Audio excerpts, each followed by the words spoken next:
What's with you and Betsy? Couldn't be better.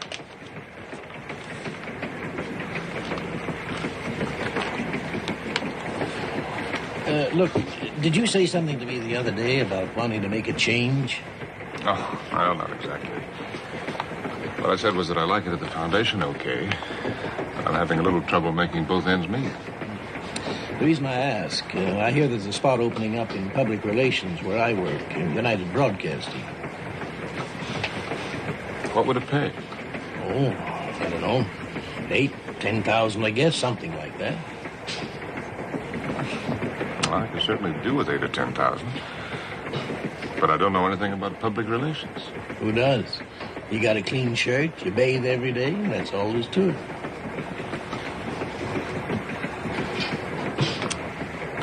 I guess not.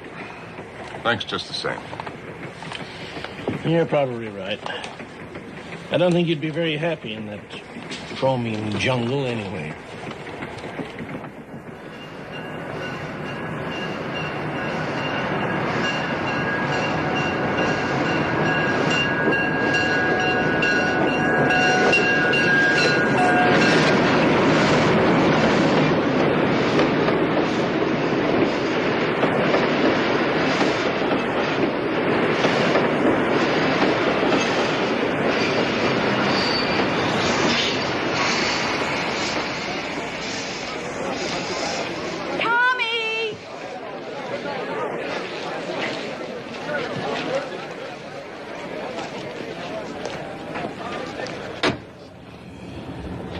How was your day?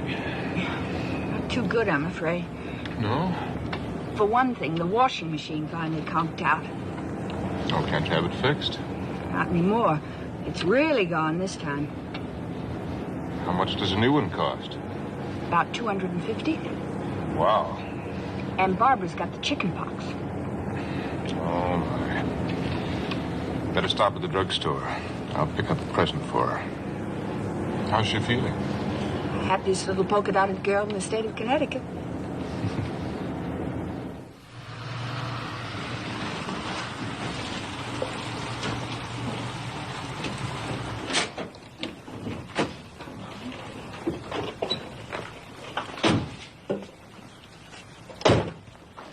Hey, Daddy. Hi, Pete.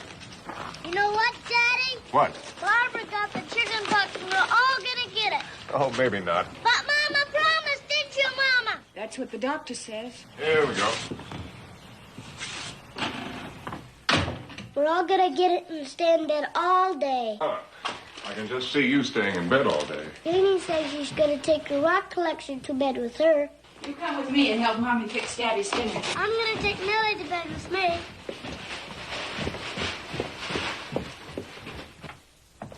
Well. I've got the smallpox. Chicken pox, honey. Don't make it any worse than it is. Are you sure you didn't paint those on there yourself? Honest I didn't, Daddy. Look, I've got them all over. Well, if you say you didn't. Oh, thank you, Daddy. How are you, sweetheart? Is she going to die? Of course not. People don't die from chicken pox. Did you ever have chicken pox? I've had everything. How about you? I've been trying to remember. Well, you won't have to try long. You'll know in a day or two. That's what's worrying me. You can go on down. I'll be down in a minute. I think she's going to die. Will you stop talking like that? And you can mix one for me, too, because I can certainly use it tonight. I think she's dying now.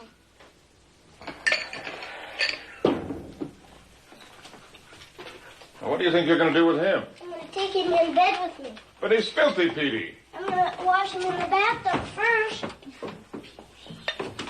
Oh, Jenny gets everything. You never let me have one little thing. All you do is take things away from me. I'm going to run away from you. And you're never going to see me again. I'm going to run 1,000,000 miles away. And I don't care if you die. I don't care if you die 100,000,000 times. I don't care. Now, listen, Petey. I don't care if you die, too. I'm going to run away from here this very minute. Petey boy, have you forgotten that you and I are buddies? I am not your buddy. I want you to die, too. I want everybody to die. Shut up.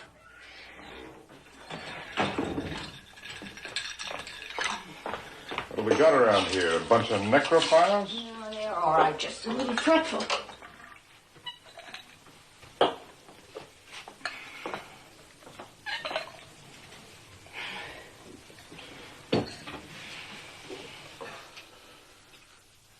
Gold.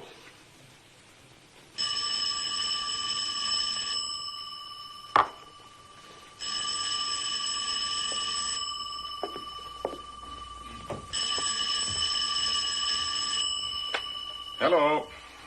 Oh, hello, Alfred.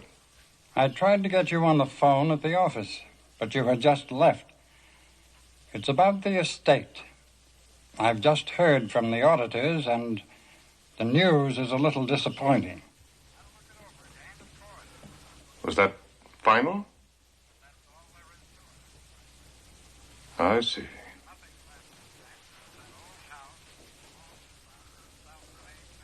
Well, thanks very much anyway. Good night, Alfred.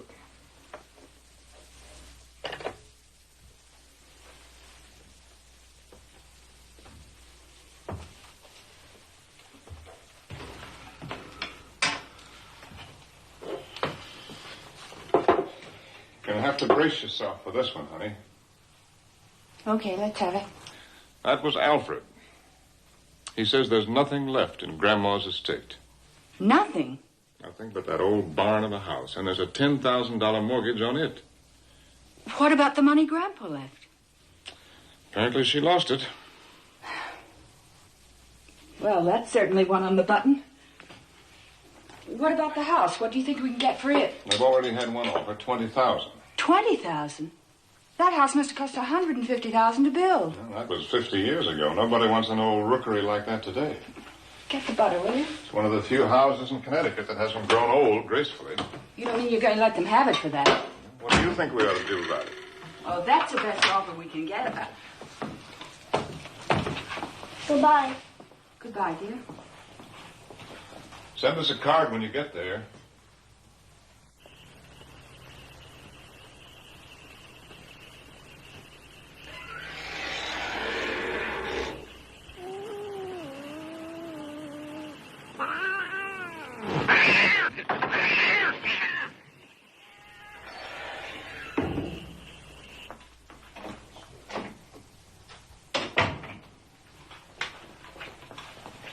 I forgot my mittens.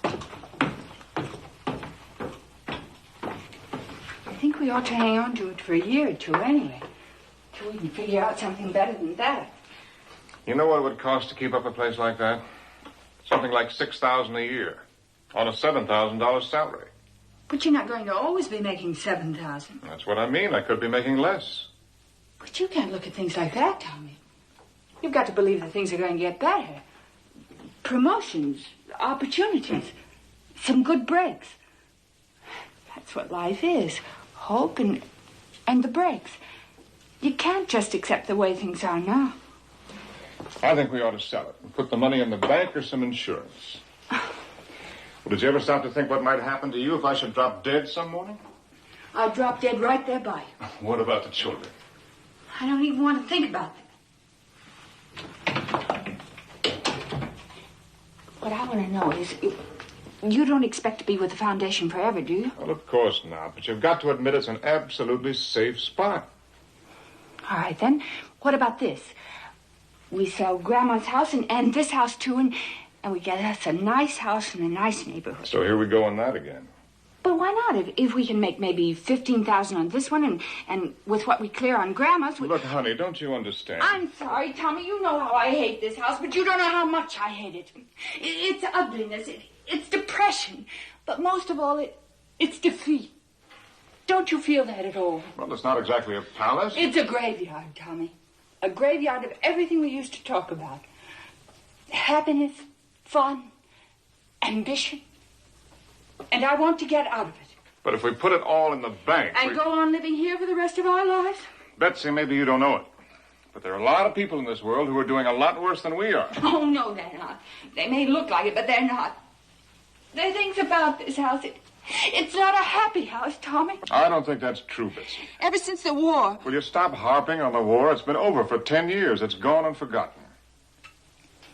I don't believe it. Not for you, anyway. Whether you know it or not... All I know is that I don't think this is any time to be taking chances. Then if it wasn't the war, what has happened to you? What do you mean, what's happened to me? I don't know. Except that you've lost your guts and all of a sudden I'm ashamed of you.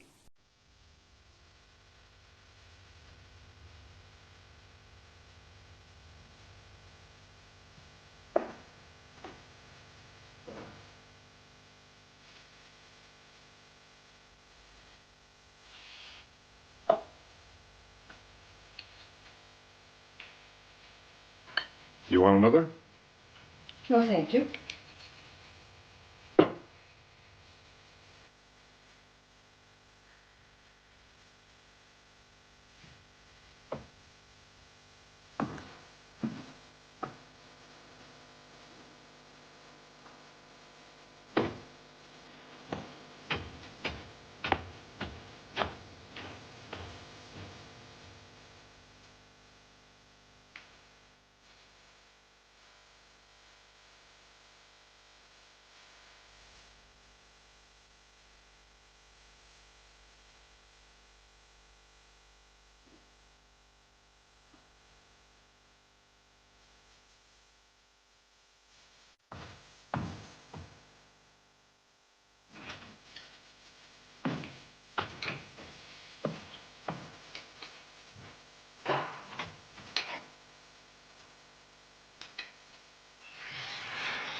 How's that, pal? Thanks, old Pop. Good night, pal. Good night, old Pop.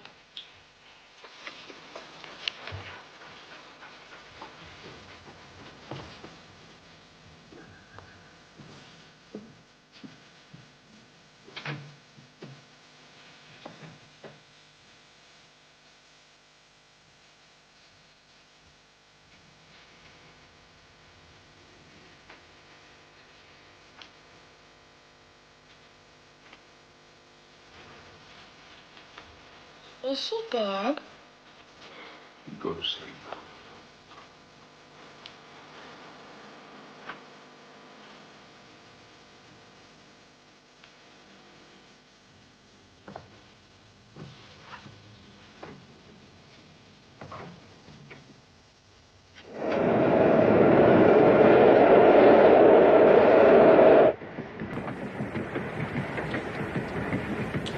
Say, about that spot at UBC. If you're interested, I can set up an appointment for you. You wouldn't mind? No, not in the least. Just let me know when. I'll call you. Anytime you say.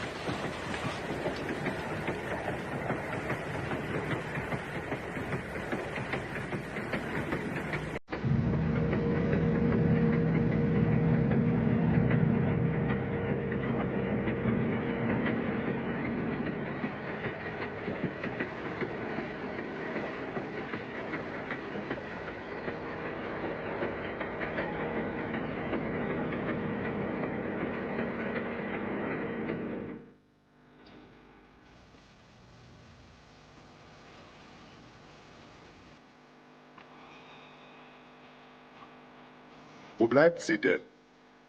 Mir wird sowieso zu spät. Ich gehe ja nicht, bevor ich meinen Kaffee getrunken habe. You see those goats? We better get back in the woods and cross the road further south. Gotta get those goats, Hank. You lads, I got people all over this place. Come on, let's go. I'm freezing to death.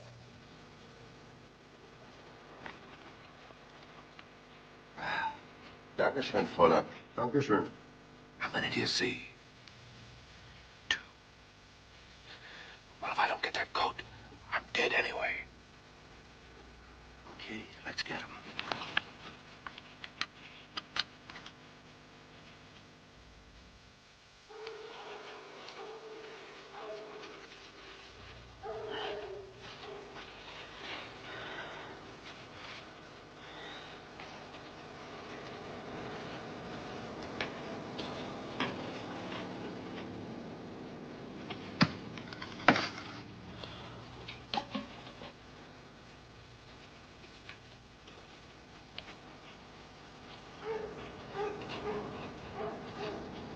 Ich werde mal sehen, ob draußen alles in Ordnung ist.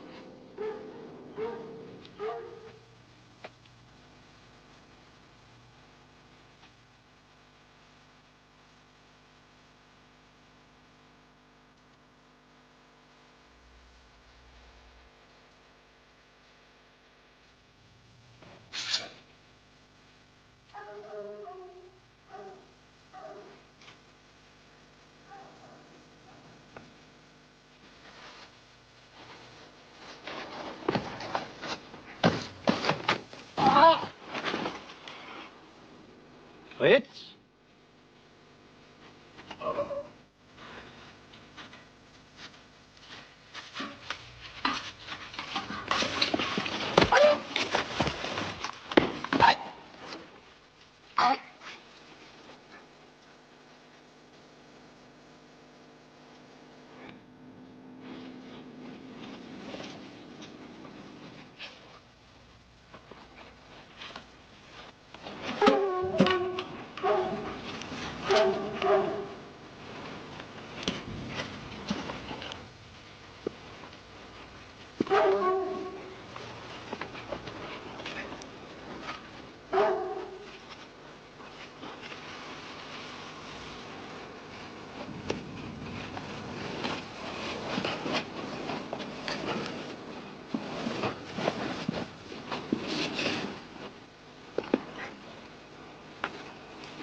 Where's your gun? Behind the wall. I'll get it.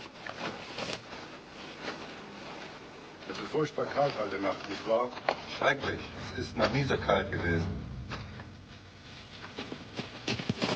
Come on, there's Martin coming. He's not dead. He made some kind of a noise. Finish him off, then. Use your knife. We gotta get out of here.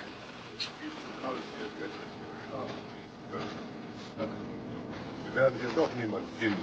Es ist ein großer Unsinn, hier rumzusuchen. Come on, Tom. We gotta get out of here.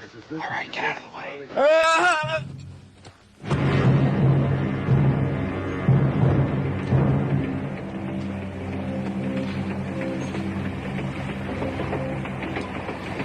There's no use trying. I just can't get used to it. Used to what? The idea of Brooklyn Dodgers as world champions.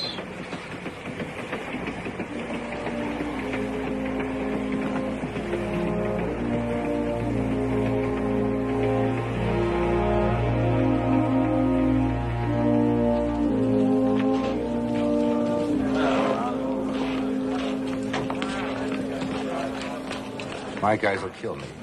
I wonder how we could not tell them. When do we take off, Captain? It's all yours, El Capitan.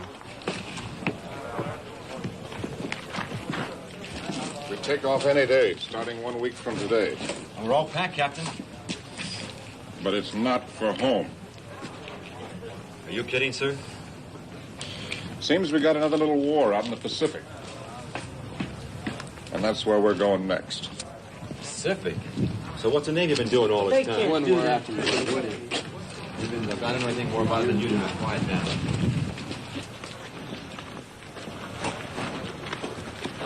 You know what us soldiers need at a time like this, Captain? A tiny little blast of vino.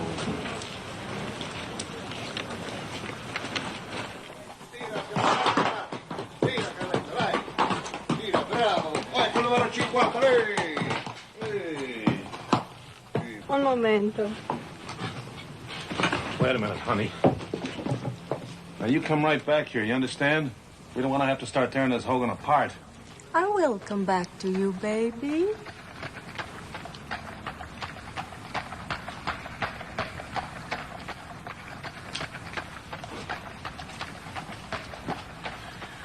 Is the post already? Oh, now, look, Captain, you don't want to go back to the post feeling like that. I got a little something coming down here that's going to take your mind off all that sort of thing. I hope, anyway. I want to go back to the post. Look, Captain, we came out here to have a celebration, you remember? And we don't want to go back to the post feeling worse off than when we came out, do we?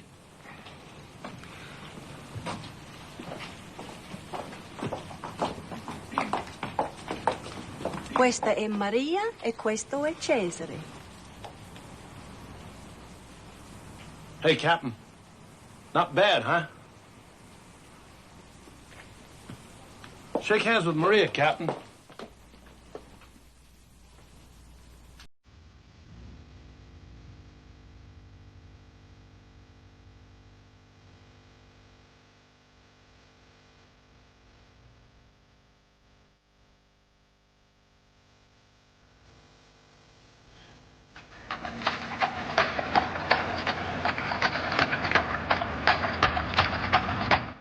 I wonder if I could interest you in a proposition to be my widow. Will you do something very nice for me? You have only to name it, my dear. Will you not talk like that anymore tonight? You're unwilling to face facts. After such a good dinner with wine and music, and we're riding together in the moonlight. Is that what we should be talking about? Death? You would prefer, perhaps, the subject of love. Anything but death.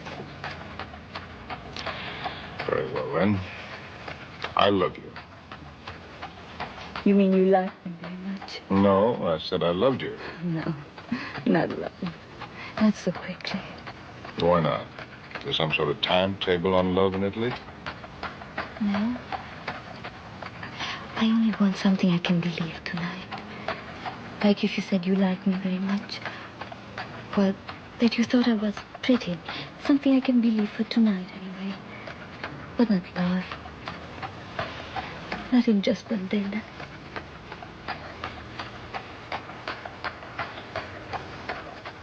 I like you very much, Maria. You're more than pretty. You're beautiful. That's what's so wonderful about night. The later it gets, the more beautiful I become.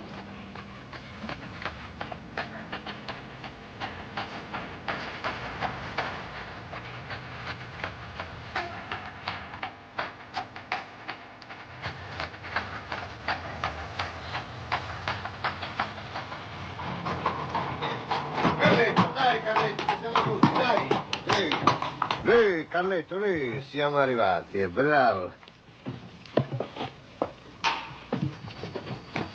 Quanto costa? 1000 lire. 1000 lire? Non parlo con lei, parlo col signor Ma sta capitano. scherzando? Ma che coraggio a chiedere quel prezzo? Cosa vuol che sappia il forestiero del prezzo giusto? Si faccia i fatti suoi, signorina. Del resto io sono povero, mentre gli americani hanno un sacco di soldi. E lei crede che sia onesto trattare le persone in questa maniera, vero? È onesto, è onesto, Coraggio, ma ma guarda scusi, un sa, po', wait a senti, minute. io ho capito, va. Si ho prenda capito. questo e s'accontenti, va bene? Sì. Se ne vada, Arrivederci. 100 lire, ti possi ammazzare. Take off, Mac. Take off, Mac. Vai, Carletto.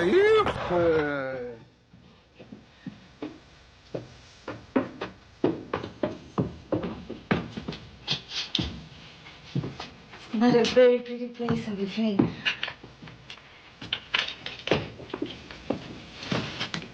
And nothing works anymore. I have a candle here.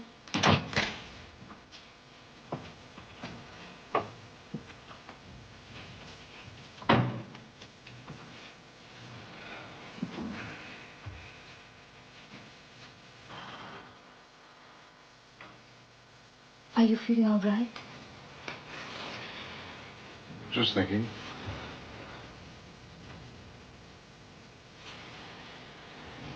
I may instruct my attorneys to draw up a new will and leave my entire estate to you. That's not good. It's too far away. Oh, no. Please, you promised. I'm sorry.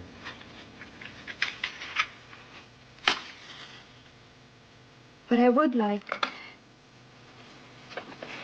What?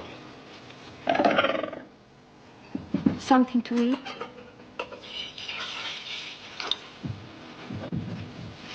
Again? Not tonight. But if you could perhaps give me some Spam. Spam? If you could. You mean you want Spam? I would like something to eat tomorrow.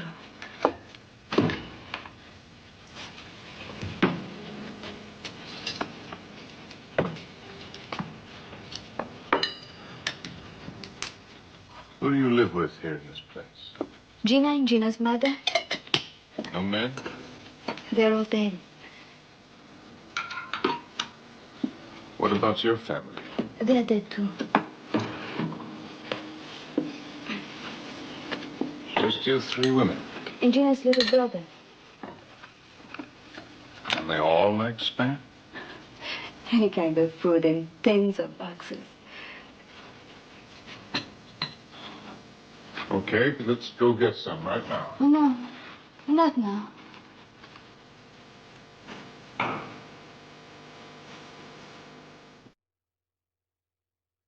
But in the morning, if you will.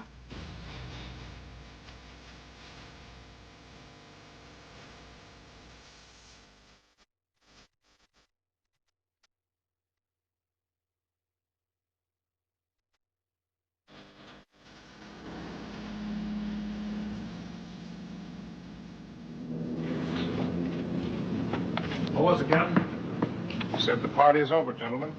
When? Well, the plane's in already. We're pulling out of here tomorrow. Uh-huh. You know wherefore. Well, I guess we got no beef coming, Captain. I never heard of nobody else getting 6 weeks of freedom, especially in Rome. You gonna tell Maria, sir? Of course, but alone, if you don't mind. Captain, please. You think I got no delicacy at all? No offense intended. It's just that Miss Montagna and I wish to spend our last day together all by ourselves. Now, where do you think I was going to tell Gina goodbye? In the Coliseum? Sir?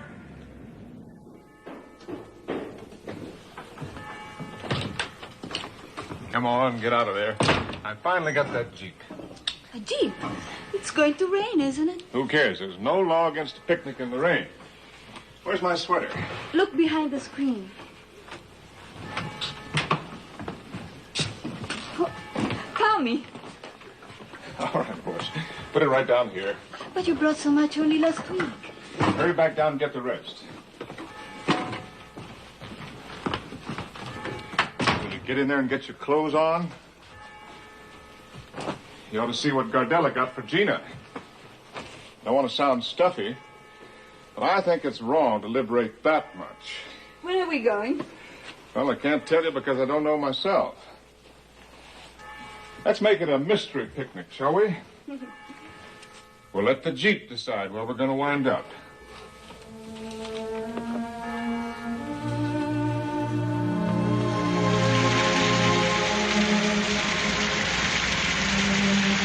Now, really, who could ask for anything better than this? Rain on the roof and a beautiful girl to keep me warm. Does this bother you?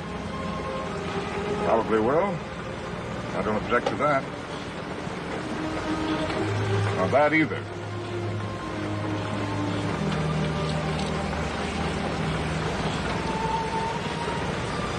Can you sing?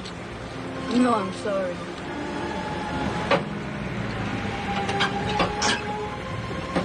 You can drive, can't you? Yes, I can drive. All right. You drive and I'll sing. Che pazzo. All right?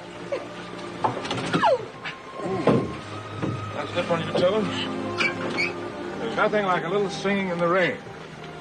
Now, which would you prefer, Boola Boola? Boola, Boola. Or I'm a rambling wreck from Georgia Tech? I'm a rambling wreck from Georgia Tech and a hell of an engineer. A hell of a, hell of a, hell of a, hell of a, hell of an engineer. Like all jolly good fellows, I drink my whiskey clear. I'm a rambling wreck from Georgia Tech and a hell of an...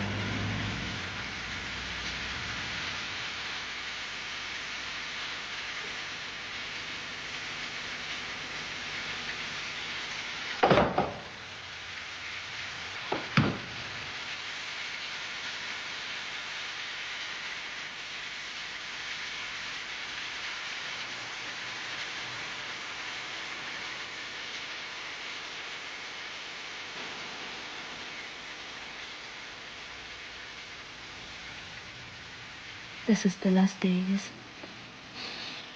Yes. We're leaving tomorrow. I knew it. Everybody I know dies or leaves me. I was going to tell you tonight. The last night. And then I'll never see you again.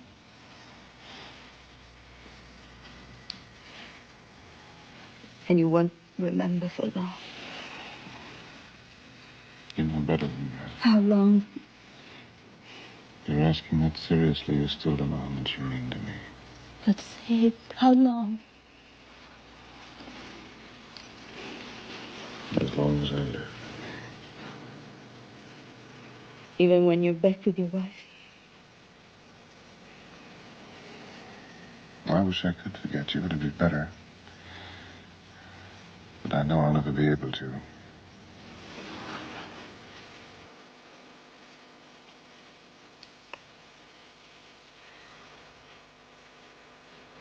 You don't still believe that when you get out to the Pacific? About being killed? You don't believe that anymore, do you? No, I don't think like that anymore. I don't think anything at all about the future. Or the past either. Just what's now. This minute. And this minute, what? It's a minute I wouldn't take anything in the world for. A warm fire, wind and rain outside, a good bottle of wine. And I'm with you. I don't think I could stand it if you went away, and I thought you hadn't loved me, really. It would be like taking the light out of the room. I wouldn't be able to see anything anymore.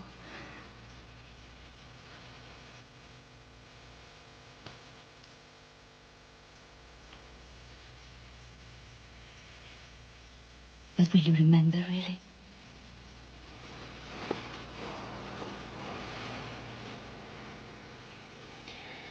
This minute first. What else? You. No, I mean, what other minutes? First minute I ever saw you. Not too clearly, but enough. Then the night. And all of a sudden I knew you meant it too. And every minute with you since then.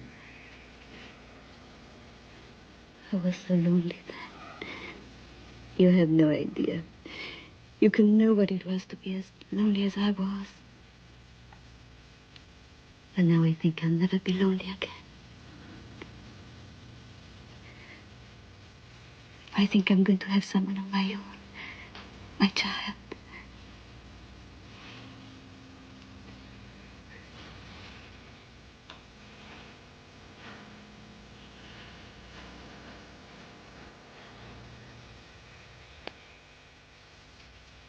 You're going to have a child. Yes, I think so. You want it? I pray for it morning and night. Even though... There is no even though about it. I want my baby. I want my baby to hold and love. And love me. I hope until I die.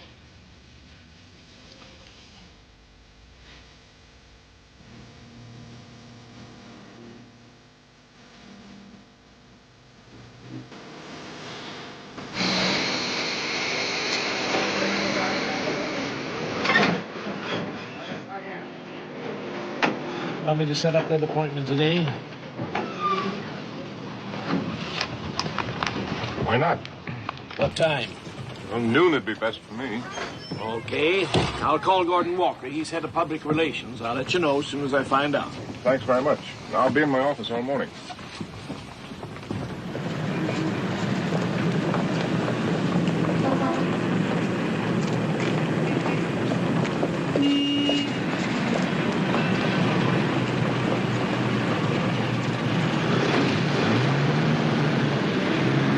UBC Legal Department, please. Express to 25. Thank you. UBC Public Relations? Express to 36. Thank you.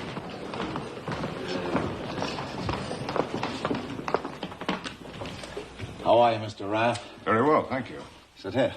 Thank you. Your friend Bill Hawthorne gave you quite a build-up. I remember when Bill first came with us, about 10 years ago. Bill started in the radio department. Then he moved up to the 19th floor. Then he went into copy.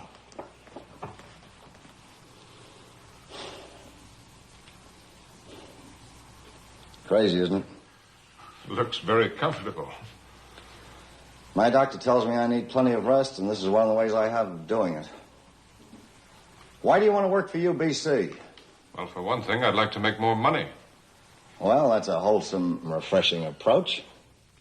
Also, I'd like to work in a place where there's more opportunity for advancement than there is at the foundation. Can you write? Well, I do most of the writing at the foundation.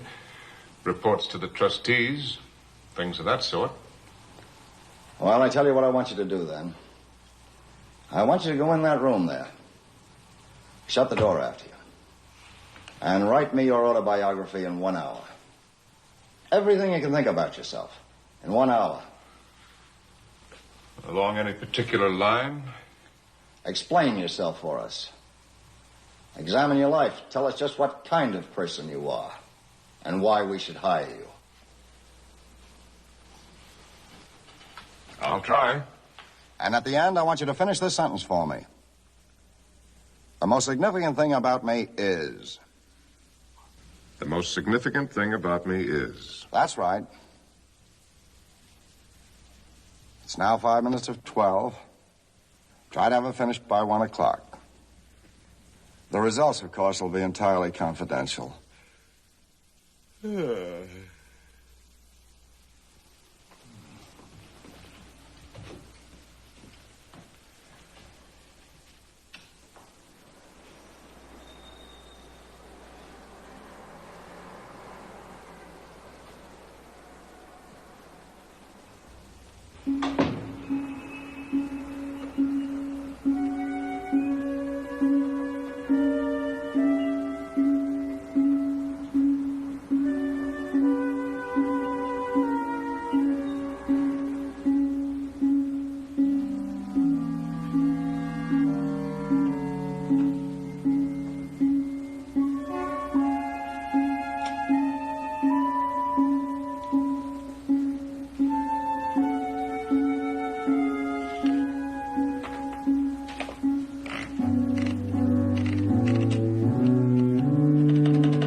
assembly area, northwest corner of the drop zone. Your objective is the pass. Take it and hold it till the ground troops come up from the beach.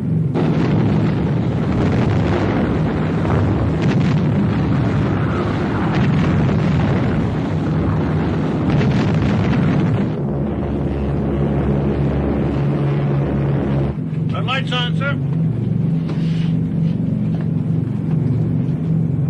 Get ready! Left-hander.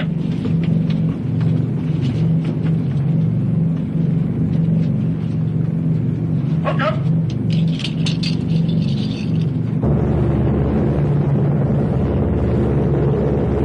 Let's go.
Positions were dead ducks.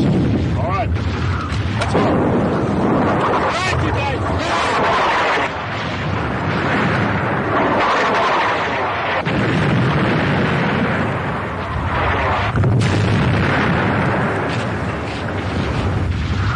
Let it down to the left. Pillbox. Guard behind that tree and let go. Now.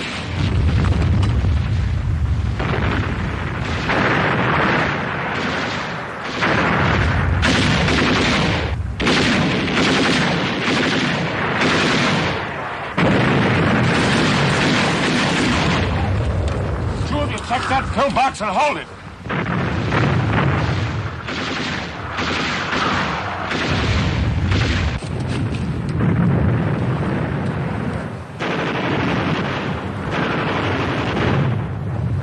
Those guys are first platoon men. I wonder where Hank is. Give me some smoke.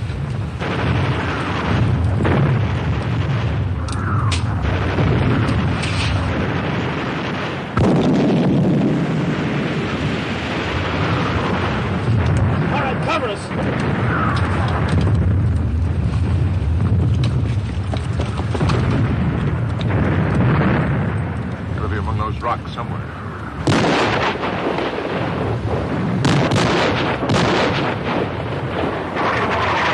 Cover me.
Okay, Bill.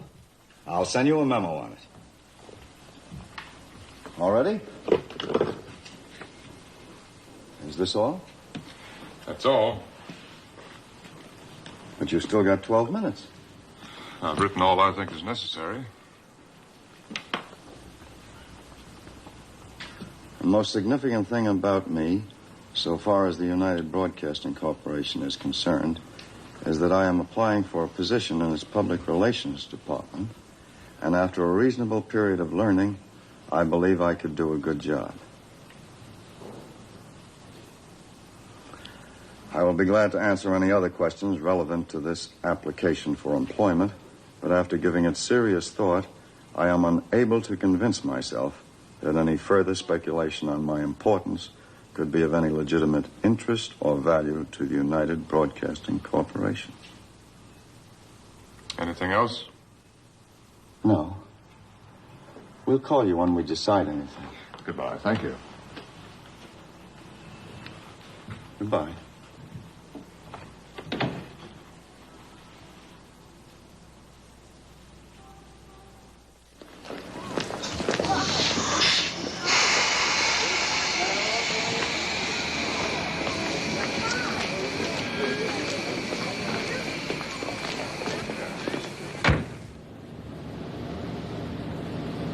Bill Hawthorne told me about an opening at UBC yesterday.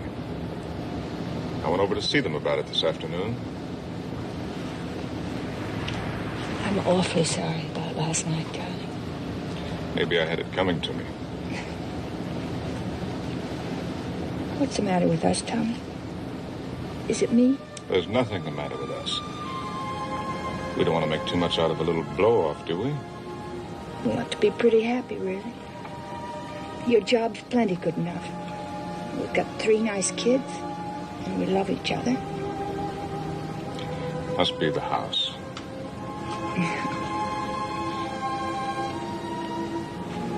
How much will that new job pay?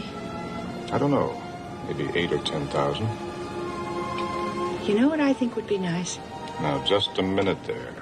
I haven't got this job yet. I know, but when you get it, a trip somewhere together. Wouldn't you like that? If it works out that way. Maybe that little shack in Vermont I was telling you about. I think I'll call the agency tomorrow about that day woman to take care of the kids. Now, look, honey. Let's not pack our bags yet. Not until it's a little more than a possibility, anyway. But forgetting the money for the moment. You know all I'd like, really? What? All I'd like, really, is to do something, I don't care what, that would make you, well, a little proud of me, that's all. I don't know what UBC wanted, but that's significant enough for me. If you told them that, can you beat that? All right, upstairs. Oh, Petey, you know better than this. Turn that thing off, huh? Fire! Did you hear what your mother said?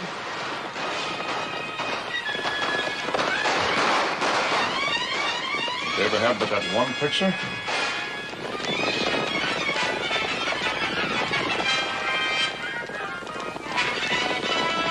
Tommy! Just a minute.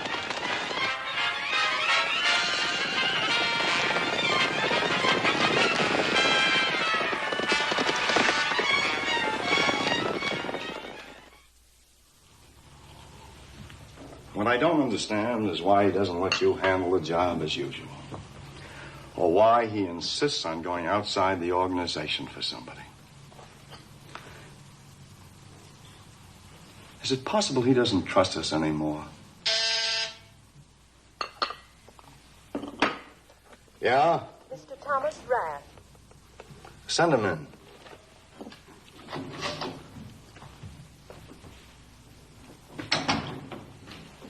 How are you, Tom? Good morning. Bill Ogden, Mr. Hopkins' assistant. How do you do, Mr. Ogden? Very well, thanks. Mr. Hopkins was quite impressed by the tone of your application. Ralph Hopkins? That's right. Ever meet him? No, I never have. but I've heard a lot about him, of course. To put you in the picture here, I'll let Ralph fill it in for you. This is a personal project of his. Something he's giving his own personal attention to. Mental health. Yes?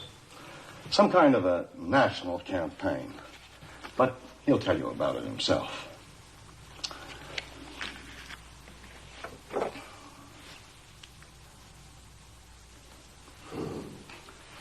Ralph.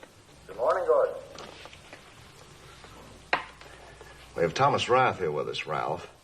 We were wondering when it would be convenient for you to see us.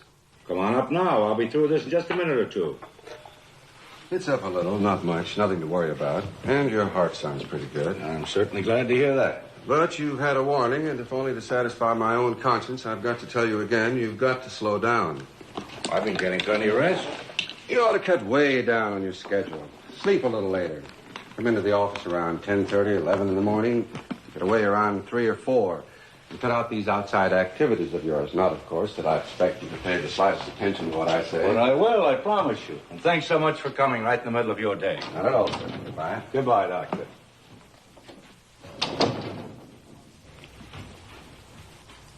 Yes, sir? Will you ask Mr. Rath, Mr. Walker, and Mr. Ogden to come in, please? Yes, sir. Good morning, fellas. Ralph. Mr. Rath. Mr. Hopkins. This is awfully good of you. I know how busy you must be. How are you, Gordon? Fine, thank you, Ralph. How about that cold, Bill? It's better now, thanks. Oh, that's good. I was worried about you. Really sounded quite bad. Could you have lunch with us, Mr. Rath? I'd be happy to. Oh, that's wonderful. I have so many engagements this afternoon. Hazy? Yes, sir? We're going in for lunch. Can you take a call for Mrs. Hopkins first? Hold it for just a moment, will you? Yes, sir. Will you fellas go on in? I'll join you in 5 minutes. Of course, sir. I'm terribly sorry, Mr. Rath. It's just one of those things, you know? Quite all right, sir.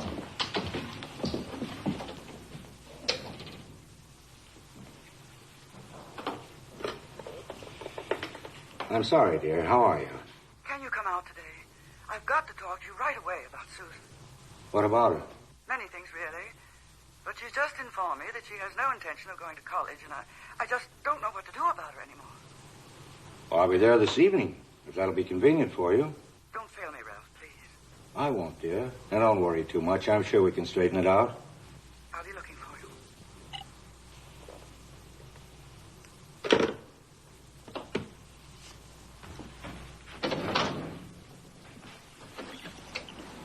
Did you know that more hospital beds are occupied by the mentally ill than all the cancer, heart, and polio cases put together? No, I didn't know it was that. I never dreamed it was that bad until I talked to those doctors. That's a very good idea about the research endowment. What else? Well, what about backing legislation to get more state and federal funds for mental hospitals? Yes, that could be done, too. And then on the local level, you might look into the organization of community clinics, psychiatric clinics, sort of preventive measures. How? How what? How could we organize community clinics? I can't answer that this minute. You've got to remember, I just heard about this thing an hour ago. But I'd certainly look into the possibility of local clinics. I think we should, too. Very good idea. It's a little too early, actually, to spell out any of these ideas in detail. Oh, dear. I'm afraid I'm going to have to ask you gentlemen to excuse me. I have a very important engagement. Mr. Rath, I can't tell you how much I appreciate your coming. It's been a genuine pleasure, as well as very useful indeed. I hope we'll be able to see each other again soon. Goodbye. Goodbye, sir. Wait here, please.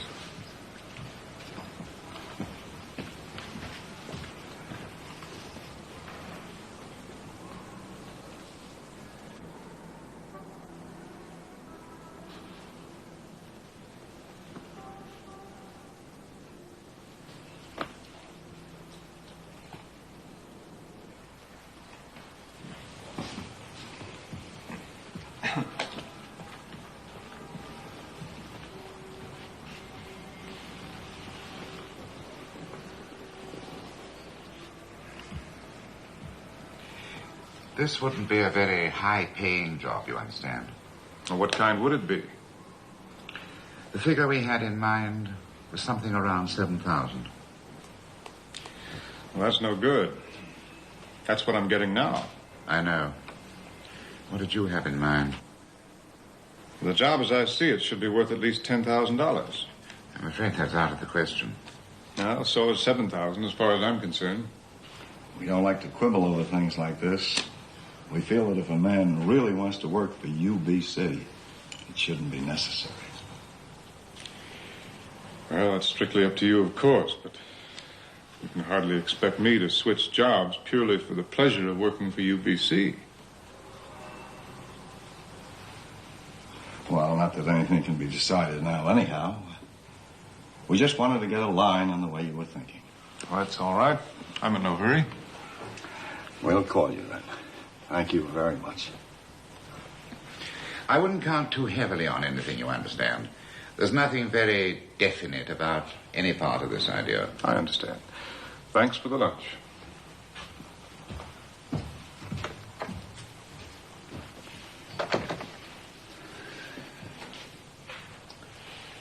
What do you figure? 8? 9, I imagine. Strictly a split the difference, man.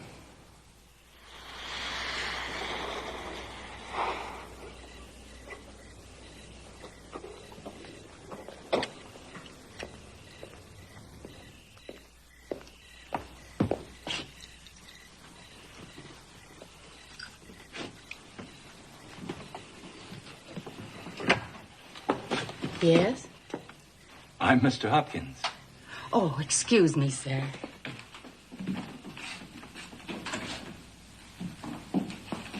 How long have you been here? About 2 months, sir. Will you tell Mrs. Hopkins I'm here? Yes, sir.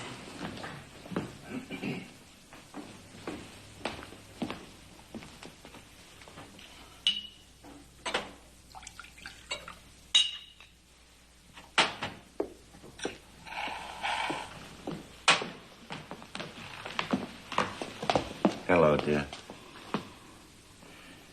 You are really a wonder. I'm terribly worried. Will you have a drink? No, thank you. When did you last see Susan? About a month ago. She's becoming a real beauty, isn't she?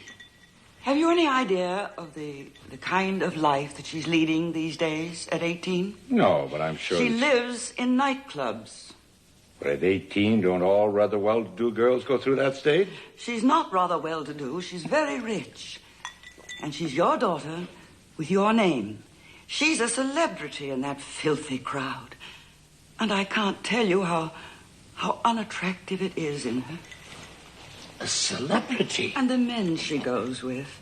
Never a boy of her own age or of what should be her crowd. But the man she spends most of her time with now is older than I am. Who is he? Byron Holgate, his name is. He's an old leftover from the Scott Fitzgerald era, still marrying and divorcing women. A pure horror. He's notorious. He's a public fool. Even the gossip columnists know that. What can she be thinking of running around with a clown like that? I hate to say this, but I think that what she's thinking of with him is marriage. I couldn't believe that for 1 second. It's just unthinkable. The other one is a writer. 45 years old, 3 children, and a wife that he doesn't live with. He took her to the opening of one of his plays on Broadway last week, and an all-night party afterward waiting for the reviews to come out. At 18. What's his name? Patterson. Michael Patterson. I know him, too. That can't have been a very merry party when they read those reviews. Why do you let her go out with such people? How can I stop her? I can't lock her in her room. Have you had a really serious talk with her? Well, of course. Mother, she says, don't be medieval. And that... And that what? And that who am I to offer advice when my own marriage has been a failure? Well, that's hardly the whole truth. That's not the point now. The point is that I can't do anything with her anymore. Apparently, we'll have to get a little tough with her. I'll have a talk with her right away. Not just a little talk, Ralph, and then forget the whole thing. You've got to do something. This is the time for you to make up for all the things you've never done before. She was such a darling little girl. Both she and Bobby were so good, so sweet. They were wonderful kids. You never really knew Bobby. Not really. He had genuine character. Always held high grades in college, never got himself into trouble. He could have had a commission, but he turned it down. Enlisted because he thought that was the right thing to do. Did you ever know that? Of course, darling. He wasn't a complete stranger to me. I just had lunch with a young man who reminded me of him. Same eyes and mouth. Same kind of smile. Oh, but Susan has me licked, and I'm asking you to help me. I haven't done that in many years. I've come to the end of my rope. I just don't know what else to do. You don't have to succeed. I can't insist on that. But you've got to make the effort. She's your daughter, too. You've got to give her at least the same time and thought and attention that you give to a business proposition, a new station, or one of your Sunday night programs.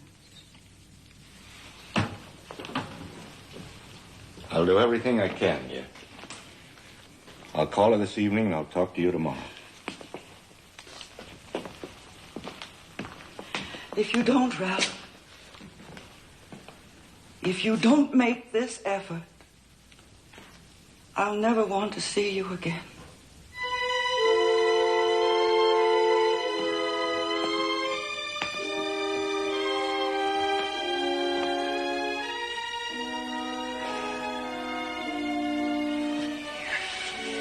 I will, darling.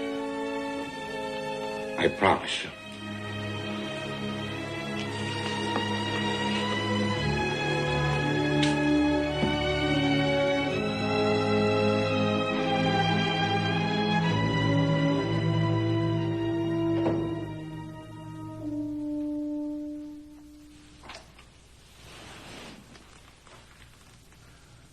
Pretty close to 100. Haven't you any spots? I got one here on my left leg. Why couldn't I have had it when I was a child, like any reasonably intelligent person? Speaking of which, what about our child? I've heard a peep out of him this evening. That's that day woman from the agency, Mrs. Matter. I had to get her for a day or two anyway. And does she make 'em jump? You should have seen it. Sit here for a minute, dear. I think I've got it all worked out. You've got what all worked out? We sell this house and move into Grandma's. Now, look, honey.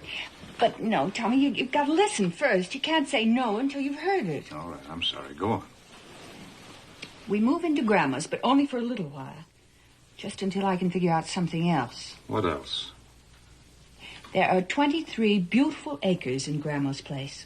And do you know what they're getting for just 1 acre lots around there? $5,000 apiece. Can't do it, Betsy. You can't slice it up. There's a zoning law in South Bay. But zoning laws can be changed, Tommy. They're being changed every day now. But we can't do anything about that one unless we're residents of South Bay. I see. If we can get that zoning law changed, we can chop the whole place up into lots, borrow money from the banks, and build houses on them. And the very least we can make is $100,000. And just to think, only a week ago we were facing the poorhouse. I'm not kidding, Tommy. Well, may I ask you just one question? Go ahead. While we're living in that barn with all that money going out, while we're waiting for that $100,000, would you mind telling me just what we're going to eat on? On your salary from UBC. But I haven't got a job at UBC, and I'm not going to get one. I told you that. I have no intention of switching jobs without a raise, and that's what it would have to be. The man told me so in so many words. But you can get a raise if you want it. What do you mean if I want it? You can get it because those two fellas wouldn't have been talking to you about salary if Mr. Hopkins hadn't said he wanted you. And if Mr. Hopkins said he wanted you, Mr. Hopkins is going to get you. And for $10,000, if you've got the nerve to hold out for it.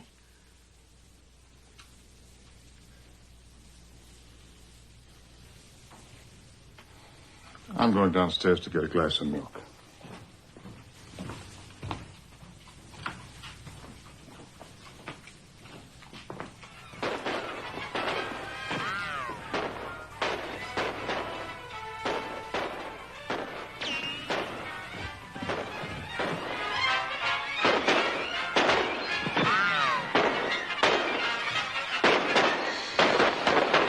Aren't you kids supposed to be in bed? Just a minute, Daddy. Turn that thing off, Barbara. He's gonna kill this fellow in just a minute. Did you hear what I said, Barbara? Are you kids out of bed again?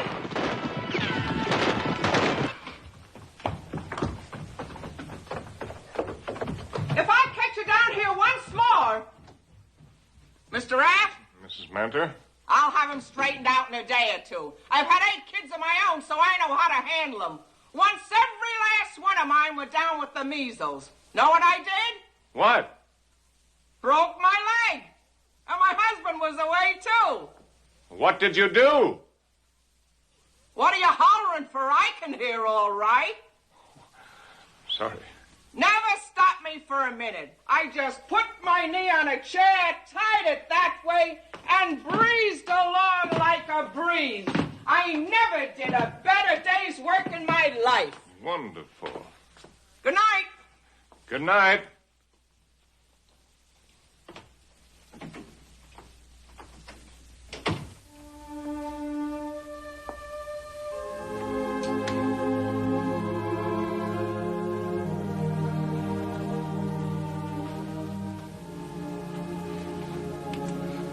Nothing ever scares you, does it? Only you. Me? Remember now, I'm very sick. Pretty close to 100. Go on, I won't hit you. You have changed since the war. I suppose I have in a way. That was what we have to have in our country, what they call a citizen soldier. One day a man's catching the 826, and then suddenly he's killing people. And a few weeks later he's catching the 826 again. It'd be a miracle if it didn't change him in some way. The way I mean is you... Sometimes now you seem so far away from me. I'm not, though. Ever. The way I think about marriage, it ought to be kind of secret between two people. Just between them and nobody else in the world. Sometimes now I get the feeling that I'm not sharing all of ours. That's not true, sweetheart. When that happens, it's like the music stopped. It scares me, Tommy. Don't you know that I love you more than I've ever loved anybody in the world? I do hope you do. Because I love you more than I know how to tell you.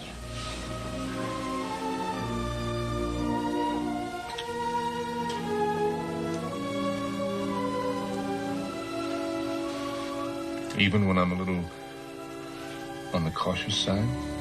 Don't you ever say a thing like that again. I know what kind of husband I've got, and I wouldn't change you for anyone else in the world. If I ever say anything to make you feel like that again, you hit me right across the head. You hear me?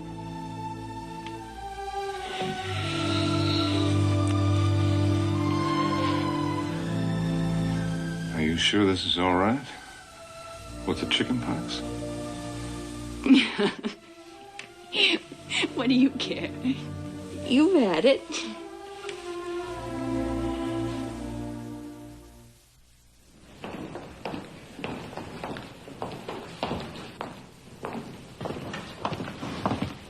We'll have your name here sometime this afternoon. Miss Lawrence, this is Mr. Rath. Miss Lawrence will be your secretary. How do you do, Miss Lawrence? Very glad to meet you, Mr. Rath. We always give a new man the prettiest secretary. Keeps him happy during the breaking in period. Well, how do you like it? It's not very much like the old foundation. Glad to have you aboard, Tom. Thank you, Gordon. He's all yours, Bill. We're going to list you as special assistant to the president. But that won't apply in any way to company business, only to this special project, nothing else. I see. There'll be a trial period of 6 months at least, and you'll be directly responsible to me. That's all right. Now, the pitch is this. There's a big convention of doctors at Atlantic City on the 15th of next month, and Mr. Hopkins has been asked to speak. That's when we're going to try to get this thing off the ground with this speech. This is some stuff to get you into the picture. You mean you want me to write this speech for him? Nobody writes Mr. Hopkins' speeches but Mr. Hopkins. We simply do the research, kick around ideas with him, and block out a rough preliminary form. I see. And if the speech is right, it will not even mention a national mental health campaign.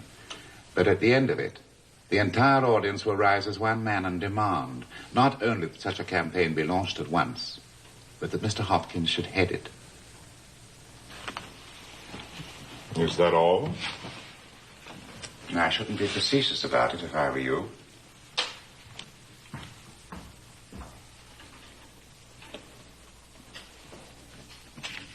All right. Start right from the beginning. I want to hear everything that happened from the minute you all said hello, hello, hello. Well, my first assignment, I'm writing a speech.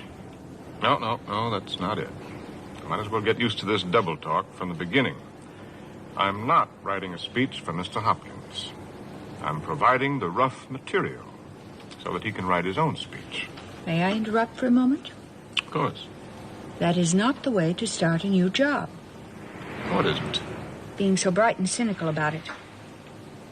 I wasn't being so bright and cynical. That's the way it sounded, and I'm tired of being bright and brittle and broke. There's no way to tackle a new job or anything else but honestly. Well, I'm going to tackle it honestly. But I have an idea that things are going to be a little more complicated in Madison Avenue. Where are you going? I thought we ought to run by Grandma's house and have a little talk with Edward. Because we're moving in there on Thursday. What did you say? A man came up this morning with an offer of $14,000 cash for our house if he could move in at once. So I threw him down and took his money. And now we've got to move into Dragonwick.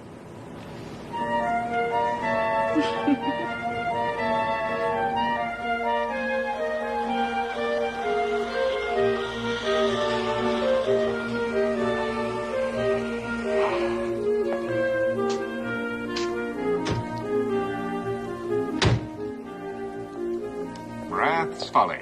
You just wait.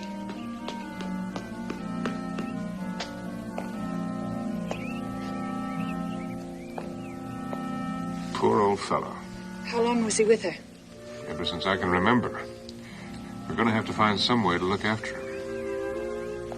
Here he is.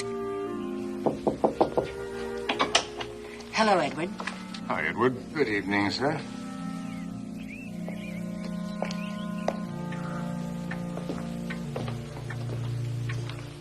How's your knee? All right, thank you. I'd like to have a little talk with you, Mr. Rath. Well, just so happens that that's what I want with you. I'll go up and have a look at the bedrooms. Let's go right in here.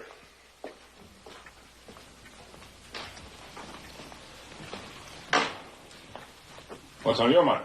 I want to know why I haven't been permitted to see Mrs. Rath's will. Oh, why should you? You're not in it. I don't believe that. Very well. Go and take a look for yourself. It's on file right here in South Bay with the probate judge. What's his name? Bernstein. And the will's no good, because she told me I was in it. Now, look, Edward. I don't know what's come over you, but Mrs. Rath was pretty confused toward the end, and you know it. She didn't even know what she had to leave. But I can tell you that it wasn't much, and I can show you figures to prove that, too. But I promised her that I'd look after you, and I'm going to try to keep that promise. I mean, for one thing, you'll always have a home in this house. What do I want with your charity? I've probably got more money than you have.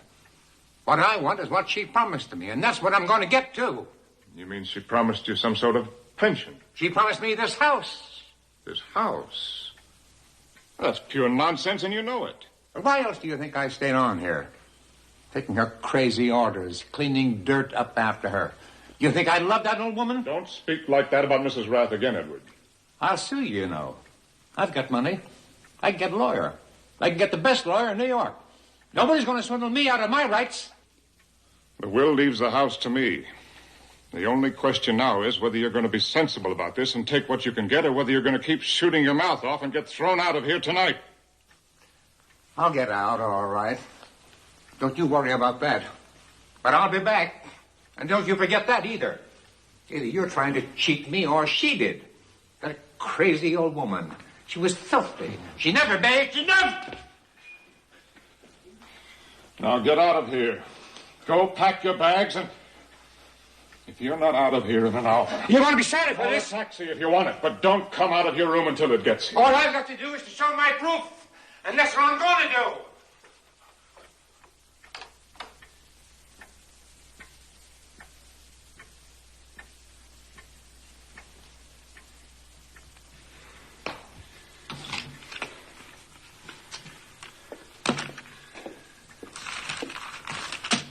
Of what?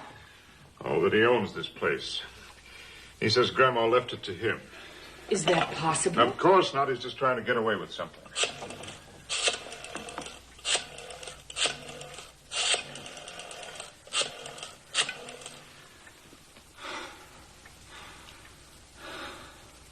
Oh, Judge Bernstein, please. This is Judge Bernstein.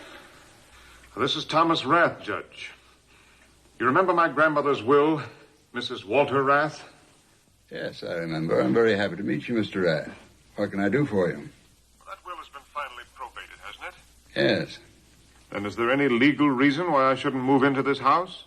None that I know of. Has anybody questioned it? A man who used to work for my grandmother claims she left it to him. Well, is there any kind of evidence to support such a claim? I don't believe so. What's the name of the man? Edward Schultz. Oh, yes. I know him. He was with her for quite a long time. That's the one. Well, if he has any such evidence, he should bring it to me. Until he does so, I know of no reason why he shouldn't occupy the house. Thank you, Judge. Thank you very much. Not at all, Mr. Rath. I was the young heir to the Rath estate. Trouble? I'm afraid so. First, the old man who took care of the old lady will be in here to demand justice. And the young heir to the estate will come in to demand just as much justice as the old man. If there's anything I hate, it's two demands for justice. Will you get me the bicarb, please?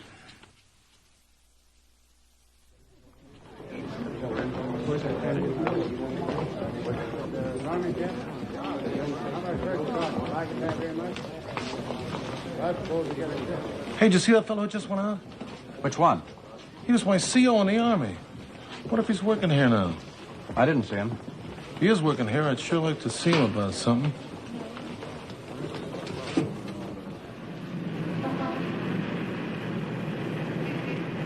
The greatest hurdle we've got in this situation, you know, is to sell these doctors on the idea in the first place. You know how some people think about people in our business. Hucksters and all that sort of thing. Always some kind of gimmick behind everything we do. I can handle this campaign 15 times better than any banker or businessman ever born. But I've got to fight 15 times harder than any banker or businessman ever born just to get the chance to do it. See what I mean? Of course. That's why this speech has got to be exactly right, Tom.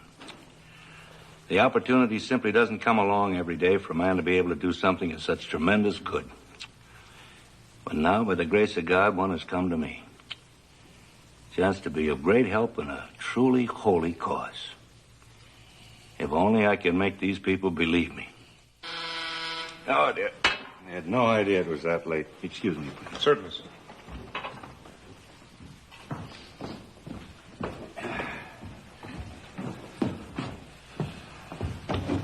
How are you, darling? Just fine. I hope this isn't interfering with something important this evening. Oh, no.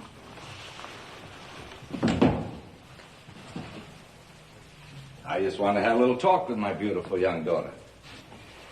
This is my daughter, Susan, Tom. This is Tom Rod, darling.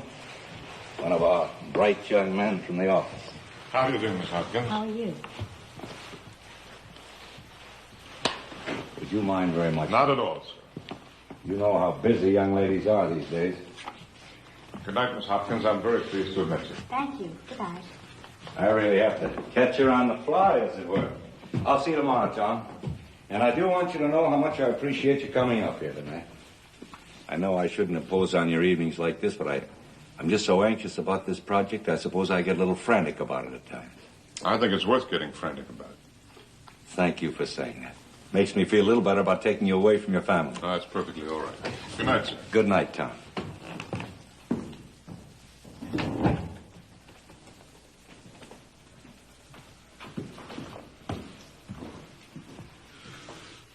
Does that fella remind you of somebody? No. Who? Doesn't matter. I'm very happy about this, darling. I suppose you're old enough. Or would you rather have a Coke? I'll have bourbon on the rocks. Well, that clears up that one. I suppose Mother told you I don't want to go to college, and now you're going to try to persuade me to go. No. I don't want you to go to college if you don't want to. Then what is it? Well, I'd like to know what you're thinking of doing if you're not going to school any longer. I'm not sure. I'd like to get married. Right away? Soon, maybe. Who's the fella? I'm not sure yet. Just kind of like the idea, huh? You think I'm too young? Not at all. I married your mother at 19. And then after you're married, what? I'd like to travel, I think.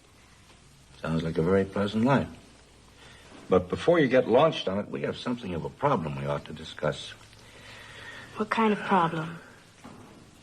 Well, you know, of course, that the world has treated me very well. Over the years, I've managed to accumulate something of a treasure and the responsibilities that go with it. Luckily, this treasure came to me gradually, so I had time to find out how to handle the responsibilities. That's what I wanted to talk to you about. How you'll be able to handle them. You mean the money? Well, that's the basis of it, of course.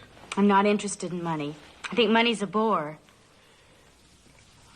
No sane person is interested in money simply as money. That's what I thought you were. Everybody says so. Yeah, I'm sure they do. What is $1 million, Susie? Define it for me as you see it. $1 million is a lot of money. You'd be surprised how little. And actually, it's things, darling. It's different things. It's about half of a small hospital. It's the life earnings of 6 average men. Every nickel they make during their entire lives. College education for about 100 boys. A home of their own for perhaps 75 people.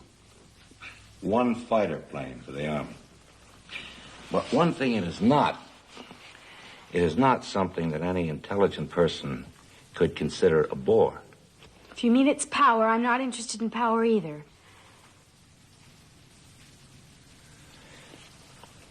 I have a bad heart, darling. Not very bad, but it is conceivable that I could die at any time.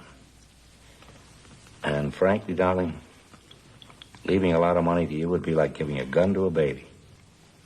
I'm sorry about your heart, Dad, and I do hope nothing happens to you. But I'm not going to worry about the money. I'm not going to let money ruin my life the way it's ruined yours and Mother's. Well, let's at least be accurate about that. Whatever our lives have been, your mother's and mine, it was not because of money. It's really stupid the way you live, working all the time ever since I can remember. You must have a guilt complex, or you're a masochist. Which one of your friends is an amateur psychoanalyst? The playwright? Well, what did you ask me up here for anyway if it's not about college? I've told you. It's about the responsibility. I can get lawyers to look out for that. Is that all? Look, darling, I'm quite prepared to admit that I've made mistakes and that there are a great many things that are the matter with me. Now, I can't undo the past, but I would like to be of more help to you in the future. How? Well, that's what I hoped we'd be able to work out together. What did you have in mind? Well, for one thing, I thought it might be nice if you'd move into this apartment with me for a while. And we could get to see each other, get to know each other better. I could arrange a job for you, something that would interest you, and so we'd be working together in a way. Would you give a little thought to that? I don't want to work with you. Well, then, some other kind of a job, whatever you like. I don't want to work at all. Well, I'm only thinking of ways of our getting to know each other better. Why don't you leave me alone? Why this all of a sudden? You've never paid any attention to me before.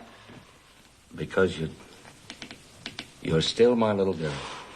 And I love you. Oh, what a hypocritical thing to say. You've hardly bothered to see me since I was born. People love in different ways, darling. Why can't you be honest about it? You don't love me and you don't love Mother. To tell you the truth, I don't think you love anybody. And I don't want to be like that. That's not true, Susie. Susie. Susie, please. Come back, darling. Let's try to be reasonable about it. I don't want to be reasonable. I don't want to have anything to do with you. That's the way you and Mother have been all your lives, reasonable. And I don't want anything like that. I'm going to try something else. Down.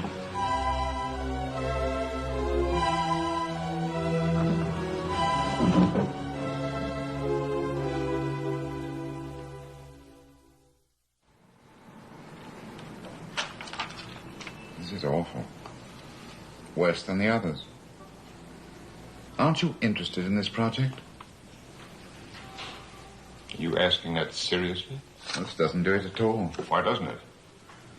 Just misses, that's all. If you don't mind my saying so, that's not a very helpful form of criticism. Can't you tell me what's wrong with it? It's got no oomph. No oomph? You know what I mean. Why don't you let Mr. Hopkins take a look at it, decide for himself whether it's got oomph or not? What are you trying to do, be funny? No, I'm only trying to get a little intelligible help on this assignment. You mean you can't handle it by yourself? I haven't been asked to do that. I was told to work with you. But this is the 5th time I've been in here now, and the best I've been able to get out of you so far is no oomph. A meaningless piece of crud out of a movie ad 15 years ago. I could get better than that out of my 6-year-old son. If you're not careful, Mr. Rath, you may find yourself thinking about it out on Madison Avenue. Oh, that's all right with me. But first, I'd like to see you break that word down into English. I think you'd better drop the whole matter. I'll do it myself. Get me Charlie Merrick. I'll hold on. You mean I'm fired? Charlie? What happened after I left? Uh-huh. He did.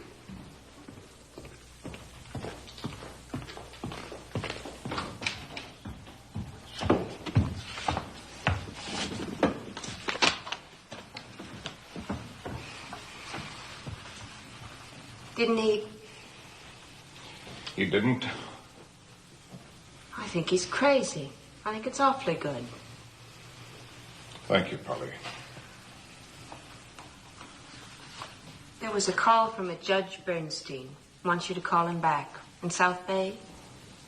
Judge Bernstein? That's what I understood. All right, call him back.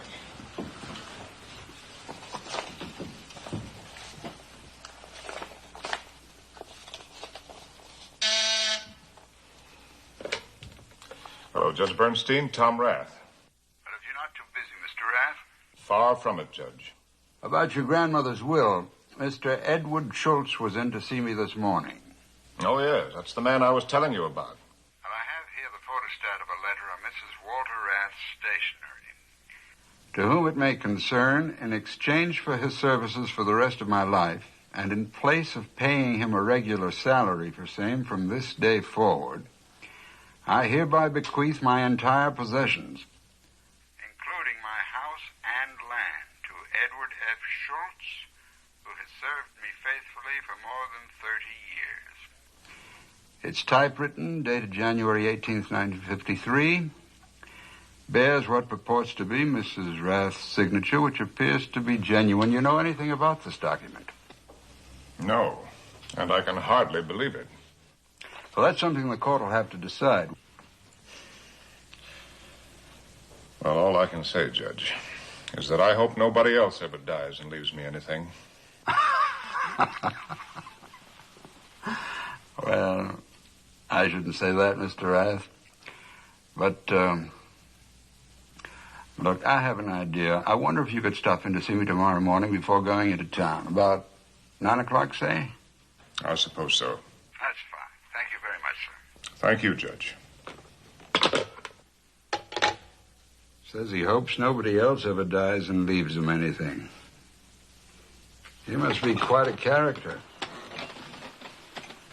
Both of them, in fact. Real characters. I'm going to have to take another look into these two fellas.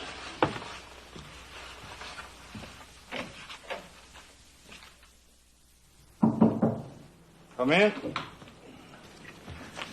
I'm sorry about the other night, Tom. Oh, there's nothing to be sorry about, I understood. She's in such a...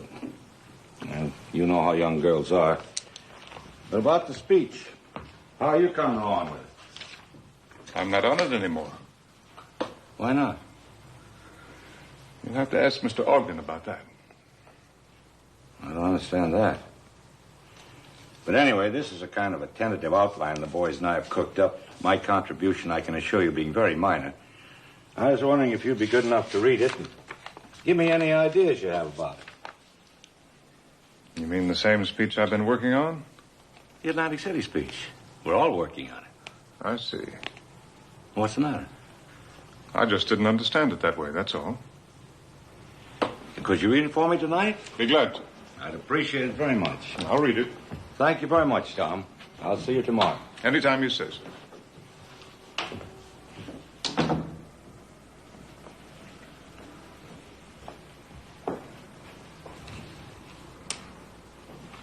Yes, Ralph? Did Tom Rath turn in anything on that speech? Yes, but it was nothing. I didn't want to waste your time with it. Thank you, Bill.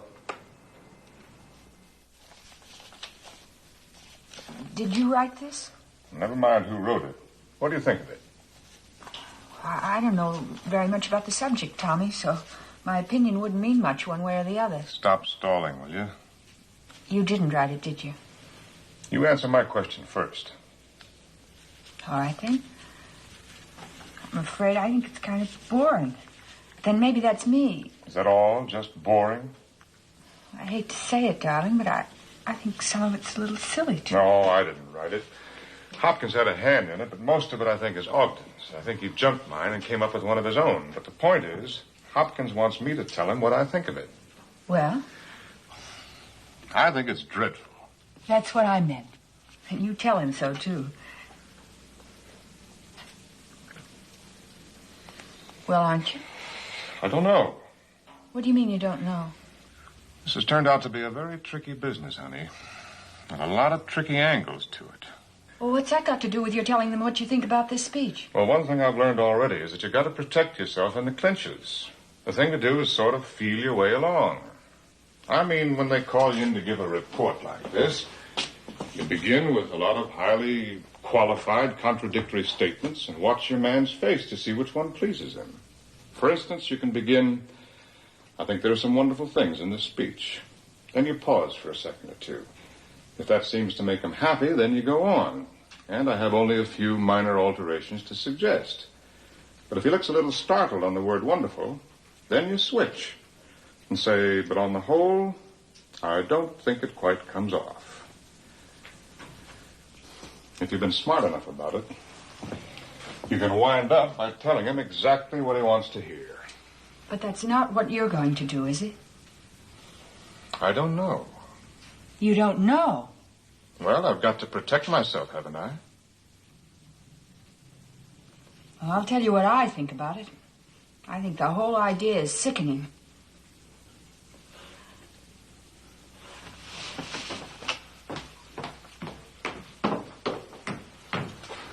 Now, just a minute.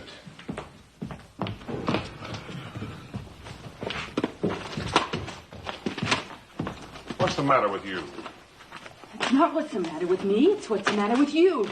Even thinking of such a slimy trick. Well, what do you think I ought to do? Go in there and tell the man his speech is a farce and get thrown out of my ear? How do you know you get thrown out on your ear? Is he that much up against honesty? Look, Betsy, you don't know this business. Is he dishonest himself? How do I know whether he's dishonest? That's exactly the point. I haven't the faintest idea who's honest in there and who's not. All I know is that he helped write this speech, and it's his own personal baby. I don't care whose baby it is. This is a speech that can make or break a very important health campaign for this country, isn't it? It could. Then are you going to tell him the truth about it or not? But how do you know that that's the truth? How do you know that this isn't precisely the way to appeal to those people? Oh, Tommy, you don't even believe that yourself. Well, it's exactly the sort of appeal that sells $1 billion worth of cars in this country every year. That's entirely different. That's some kind of mass nonsense. These are very intelligent men he'll be talking to. They'll throw up at that muck. Oh, you don't know anything about it, one way or the other. All I know is that he's asked you for an honest opinion in a very important matter, and I'd like awfully to know if he's going to get it or not. Well, I could have told you that at the beginning. He is. You mean you're going to tell him? I'm going to tell him exactly what I've told you, that I honestly don't know. But that this sort of approach has been successful in other sales campaigns, and I see no reason why it can't work in this one. Are you trying to kid me? But that is the truth. The exact truth, as a matter of fact. I've got to go finish the dishes. Now, just a minute, Betsy. I've told you that this is a loaded situation, and with all kinds of angles to it. But there's another side to it which I think you must have overlooked. It just so happens that I've landed in one of the neatest positions in the whole organization, right next to Hopkins himself. It's a spot that 3/4 of the people at UBC would give their right arms for, and he likes me, I know it. Now, will you try to remember what that could mean to us if I handle it carefully? If you handle it carefully and honestly, yes. Weren't you the one that wanted more money? New house, no more worries every week? I still do. But that wasn't the real idea. The real idea was that I wanted you to go out and fight for something again. Like the fellow I married. Not to turn into a cheap, slippery yes man. That's wonderful. But would you think about this for a minute or two? When a man's got plenty of security, money in the bank, other jobs waiting for him, it's a cinch to be fearless and full of integrity. But when he's got a wife and 3 children to support, and his job's all he's got, what do you think he ought to do about it then? I know what I'd do. And while we're about it, there's another little thing I think you ought to think about. We may not even own this house. What do you mean? Edward's come up with some kind of a letter from Grandma leaving it to him. Do you think that's possible? It's not what I think. It's what the court will decide. Meanwhile, I think you ought to keep that little situation in mind while you're giving me this lecture on nobility. All right. You can try it. But I don't think it'll work. Well, you just leave that to me. I never wanted to get into this rat race, but now that I'm in it, I think I'd be an idiot not to play it the way everybody else plays it. No, I mean with you. Because for a decent man, there's never any peace of mind without honesty. I've always thought of you as a decent man. Right now, it just makes me wonder how long it'll be before you decide it'll be simpler and safer not to tell me the truth.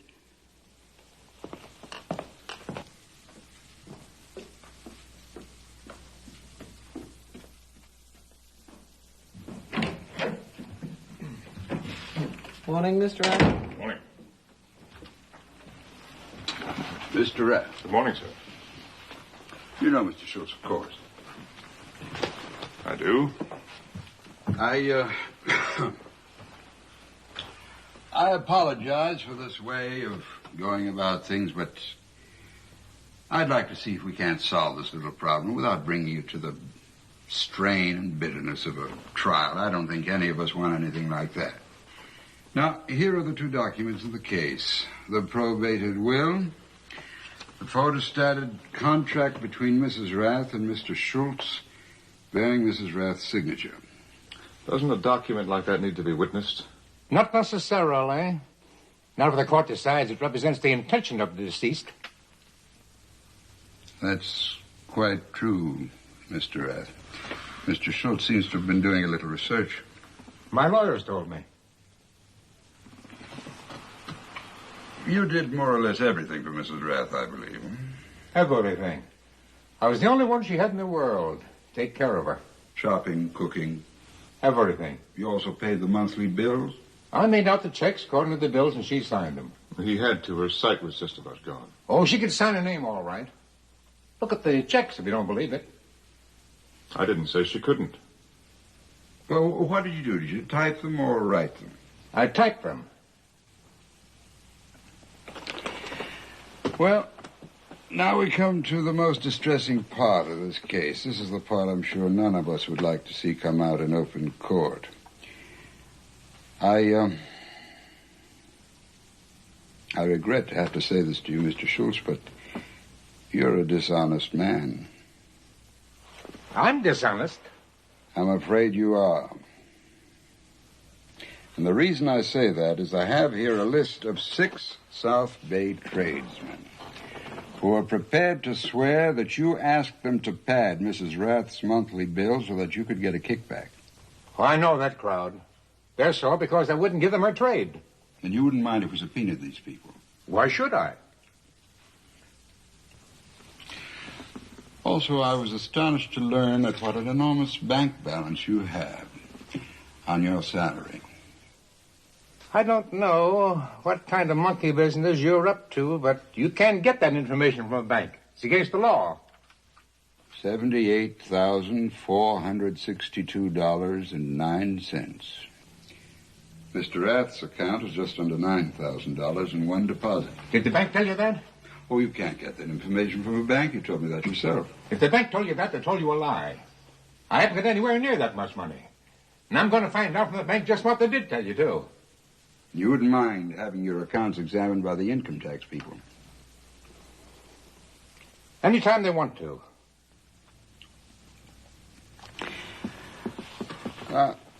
I realize very well that I'm exceeding the prerogatives of my office, Mr. Schultz, but I assure you my only intention is to save you from making a serious mistake. If these particulars were brought out in a trial, as undoubtedly they would be, and it was then suggested that Mrs. Rath was so old, so nearsighted, that she would sign anything you put in front of her, don't you see what that could lead to? But if you have a perfectly clear conscience about this matter and are prepared to explain the circumstances satisfactorily. Never mind telling me what I can do. I've got lawyers that can handle that sort of thing. And believe you me, they will handle it, too. You wait and see.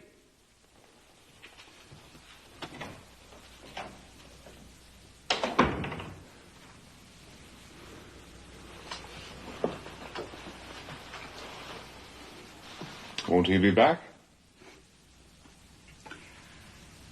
I don't know. If he's on the level, he will. If not. But that's what's so interesting about a small town.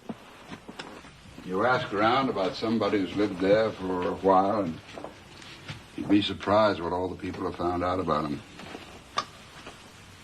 If you're going to be slick, the smart thing is to be slick in the city. They're dumber there. Goodbye, sir. Goodbye, Judge. And thank you. Thank you very much indeed.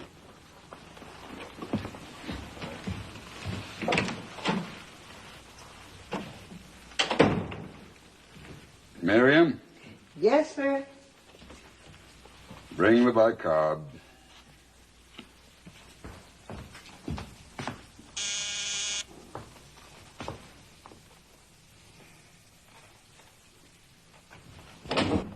Ah, this is awfully good of you, Tom. I know how busy you must be. Not really. I just can't get any work done at the office. There are too many interruptions. Did you get a chance to read that outline? Yes, I read it over a couple of times. That's wonderful. How about drink? No, I don't think so, thank you. How far did you get with your version, Tom? I did 5 altogether. Bill didn't like any of them. Said he didn't. Well, I suppose they're all bending over backwards to get this thing right. It's just got to be, you know. But about this one, All I did, actually, was to set the keynote, the overall approach, as it were. No writing, of course. What I wanted was a modest approach because of this broadcasting business, you understand? I understand.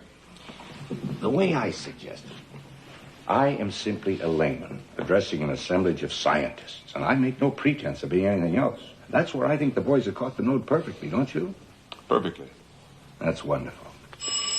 Oh, excuse me, please. I simply won't have maids around while I'm working.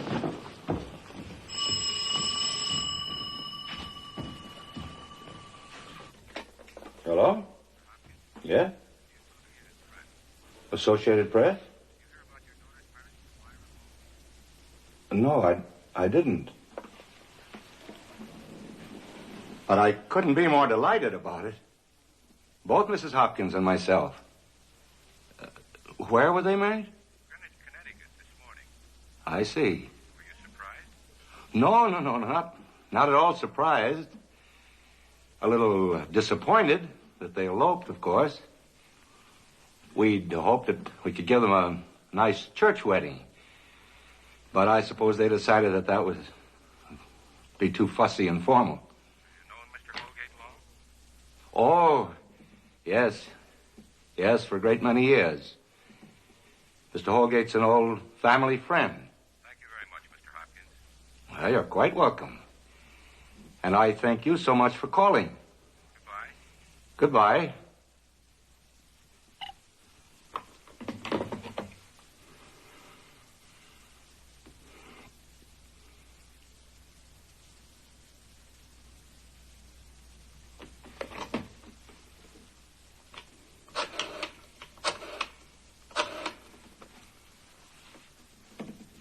Long distance.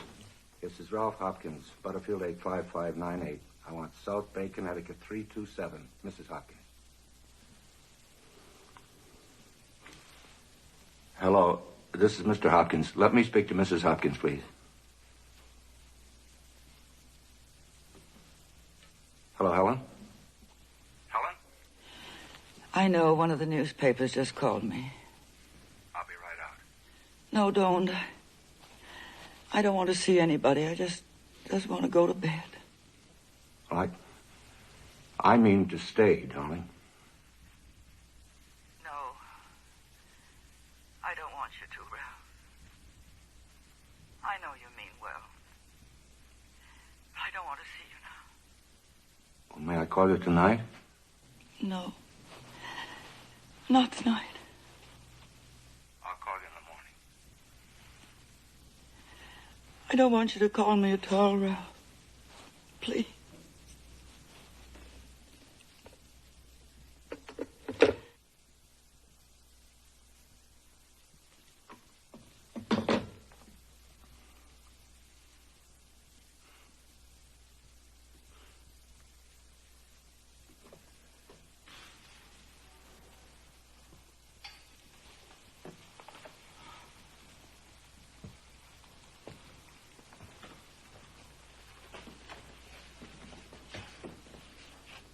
That was the AP.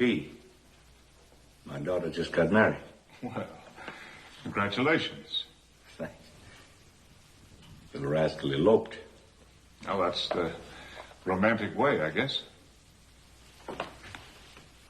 He didn't even phone me. Too excited, probably.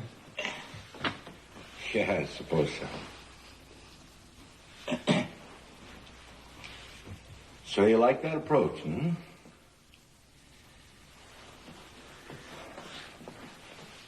No, I didn't.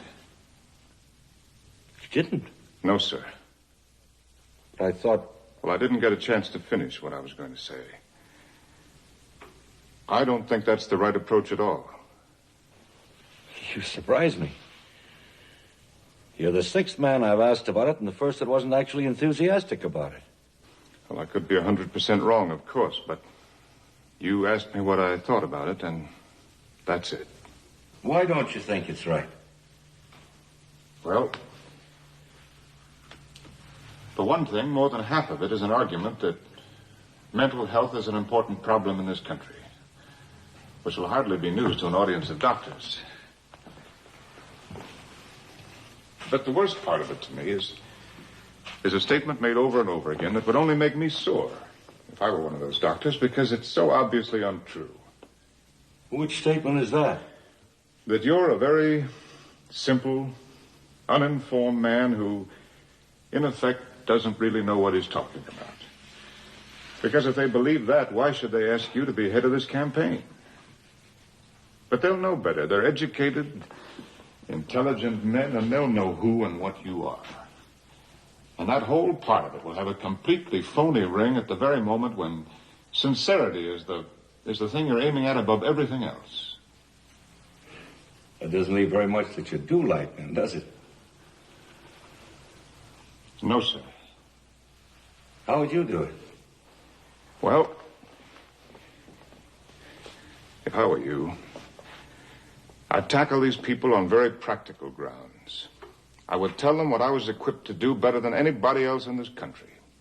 I would tell them that I have the machinery to reach nearly every human being in the United States, and that with their advice and support, I was prepared to give a reasonable amount of this machinery to a national campaign for better mental health in this country. You mean take it or leave it? In somewhat more courteous terms, yes. You don't think that's a little arbitrary? I don't know. But where else are they going to get a deal like that? Is that the way you wrote it? Just about. That's a very interesting idea. I appreciate it very much. I'm sorry. No, not at all. Very helpful.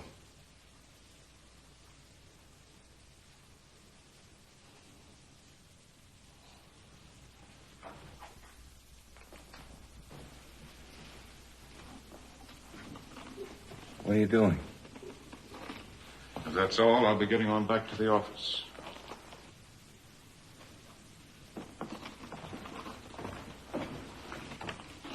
Oh. Yes, sir. Would you mind having a drink with me before you go? I'd be very happy to, sir. I won't tell the boss. What'll you have? Oh, I'll fix it. What'll you have? I'll have scotch on the rocks.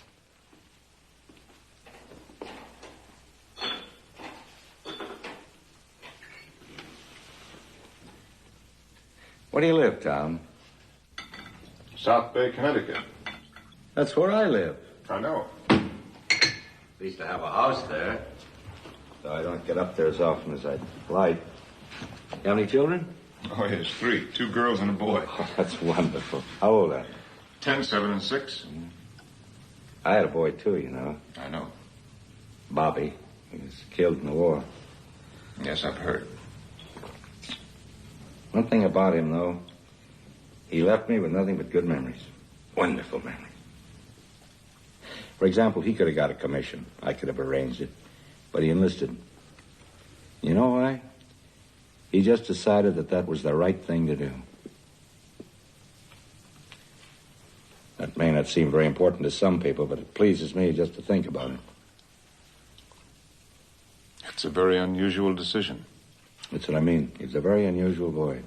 Oh, he'd cut a little corner now and then on little things. Who doesn't? But when it came to the big ones, there was only one way to play it for him. Straight. Spend a lot of time with your kids? Oh, yes. We're on pretty good terms with each other. Spend a lot of time with them. Whenever we can take them away from that television. Kick that television in if it takes up too much of their time. Kick it in and stomp on it. Don't let anything keep you away from your family. Did you forget that that was my idea, that outline? No, I didn't forget. Odd sort of way to be celebrating your daughter's marriage, isn't it? Suppose I'll be going through the same thing someday. You know where I made my mistake? Yep. Somebody's got to do it. Somebody's got to dedicate himself to it. Big, successful businesses just aren't built by men like you. 9 to 5 and home and family. You live on them, but you never build one. Big, successful businesses are built by men like me who give everything they've got to it, who live it, body and soul, who lift it up regardless of anybody or anything else. And without men like me, there wouldn't be any big, successful businesses. My mistake was in being one of those men.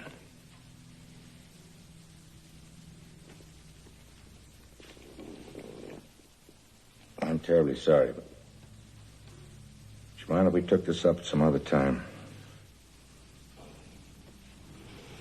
Not at all.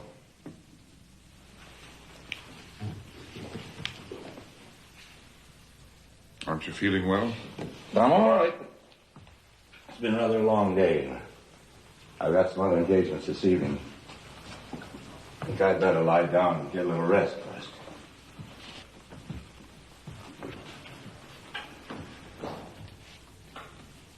Is there anything that I can do for you? Thank you very much, Tom. I'm all right. Thank you so much for coming up here. Goodbye, sir. Goodbye, Tom. I'll talk to you tomorrow.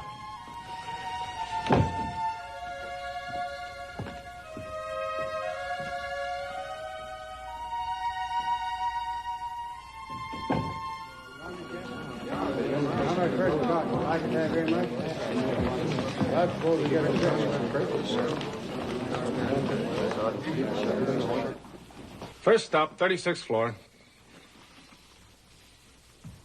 Hi, Captain. Well, Sergeant, how you doing? Okay, I guess. I gave you a ring yesterday. Did you get it? I did, but I didn't know where to call you back. Well, I was wondering if I could see you about something. Anytime you say. Well, how about when I get off work tonight, 5:30? 5:30? It's kind of important, Captain, if you know what I mean. 5:30 is okay with me. Where shall I meet you? How about the bar downstairs? Okay, it's a deal. Bar downstairs at 5:30. Don't forget, will you? No, I won't forget.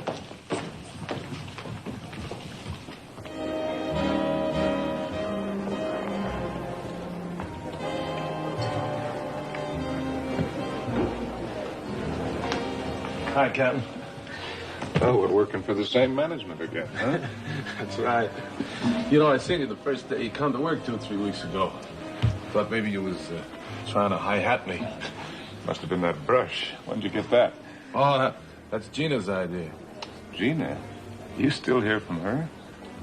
Hear from her? I married her. Well, congratulations. She's a wonderful girl. That's wonderful. Give her my best, will you? Oh, waiter. Scotch and soda. Make it a double, please. How you like married life? Oh, with Gina, I got no complaints whatsoever.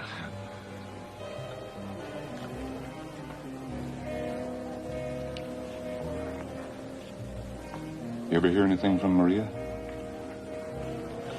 Well, that's what I want to talk to you about, Captain. Yeah? Well, Maria's Gina's cousin, you know? Yeah, I remember. Well, you knew she got married, didn't you? No, I wrote to her, but she didn't answer. I haven't heard a word from her since the day we left there. Well, you remember the lame fella, Louis Lappa? Yeah? Well, she married him. A couple of months after we left.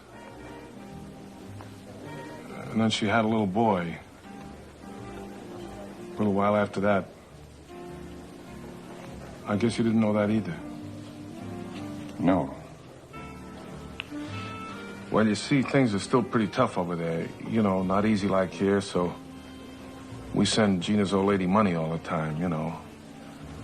I guess it's just some people who can't make it on their own without a little help. Well, anyway, I seen how you was doing okay, you know, and Gina wrote her old lady and told her all about it. Not to cause any trouble, Captain, you understand, but Just remembering how we was all together in Rome, you know. I understand. Because Maria moved in with Gina's old lady. Maria and the boy, see? And so now we're supporting them too, me and Gina.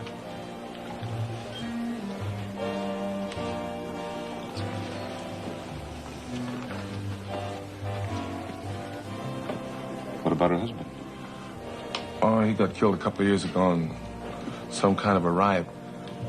But the point is, you see, we don't mind sending Gina's old lady money, but, well, Maria and the kid aren't really part of our family. You see what I mean? Yes, I see. Well, yesterday, this letter come from her for you. It's still sealed, you see.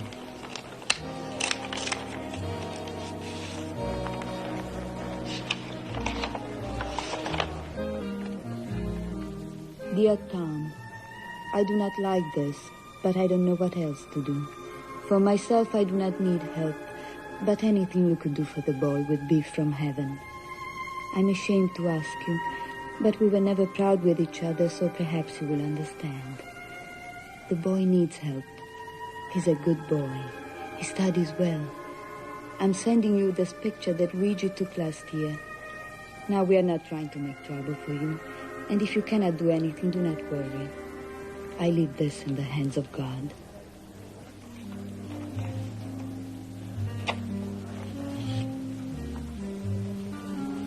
She says he's a real good kid.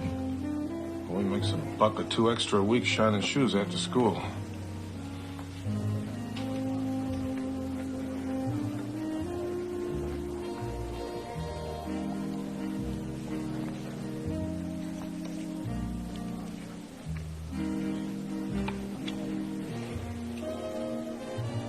Can I have a little time to think this over? Oh, sure, Captain. Nobody's pushing you.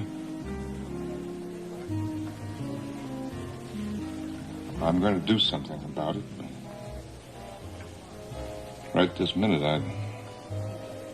I just don't know how. I'll have to keep my wife from knowing, of course. How much do you think they'd need to live decently? $100 a month?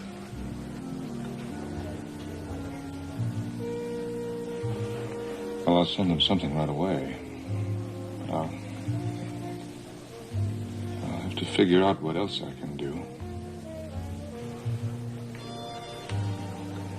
Anything you can do, Captain, it'll be like a godsend to him.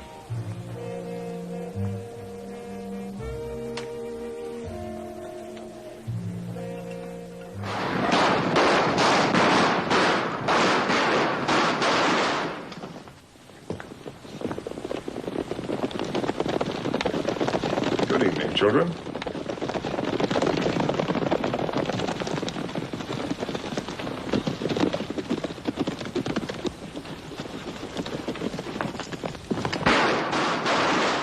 That's 7 dead already.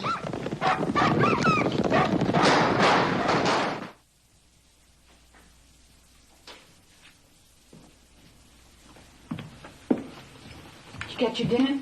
Yes, I ate at the station. I saw Mr. Hopkins this afternoon. And? I told him I didn't think his speech was right. Oh, darling, I'm very glad. And are we on relief now? No, not yet anyway. But there's something else that isn't going to be easy either. Another little touch of honesty. Okay. Let's have it. It's something that I have to tell you because I know now that this is the only way we're going to get our lives straightened out. What is it, Tommy? Something did happen to me in the war. Something I've never told you about. I have another child, Betsy. A son. In Rome. Your child? That's it. I was never sure of it. I've never heard from his mother since we left there. But now she's written to me about it.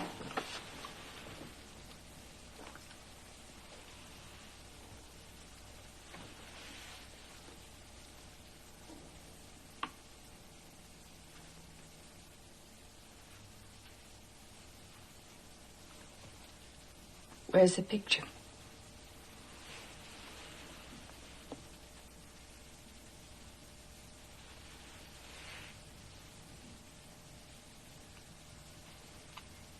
Who was she? Somebody you picked up on the street? No, if that's of any importance.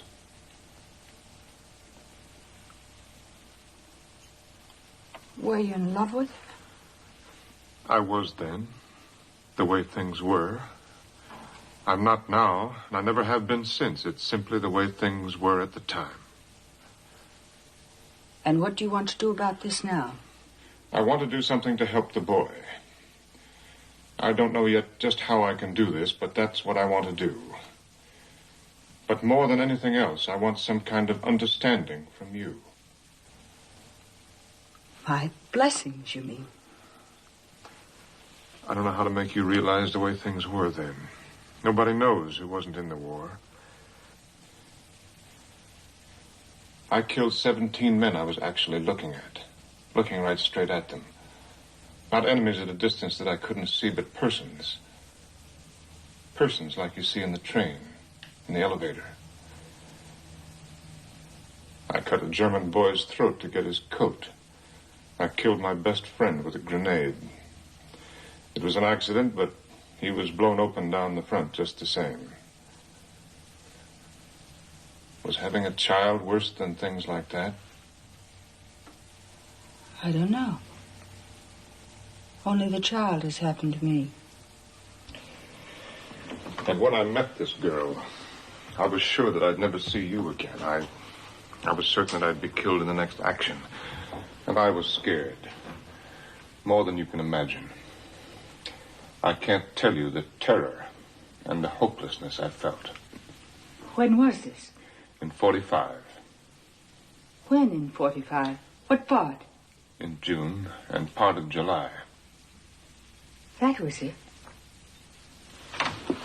I nearly went crazy that summer. Not one letter, not one word from you for months. I got so I jumped every time the phone rang or the doorbell because it might be the War Department. Now, there's nothing that she can do about this. And there's nothing that I have to do for her either. She has no legal hold on me. And if she should sue, I could probably make out a pretty good case that she was a prostitute. Or I could write to her and say that I don't believe that the child is mine. Or how can I add another act of brutality to the miserable life she's already lived? I remember trying to write to you that summer. I remember trying to be cheerful so that you wouldn't know how worried I was. All about the jolly little bridge parties, little jokes, how much I missed you. But it isn't easy to write when you're not getting any letters, and I never wrote once that I didn't cry because you might already be dead. What did you do with my letters?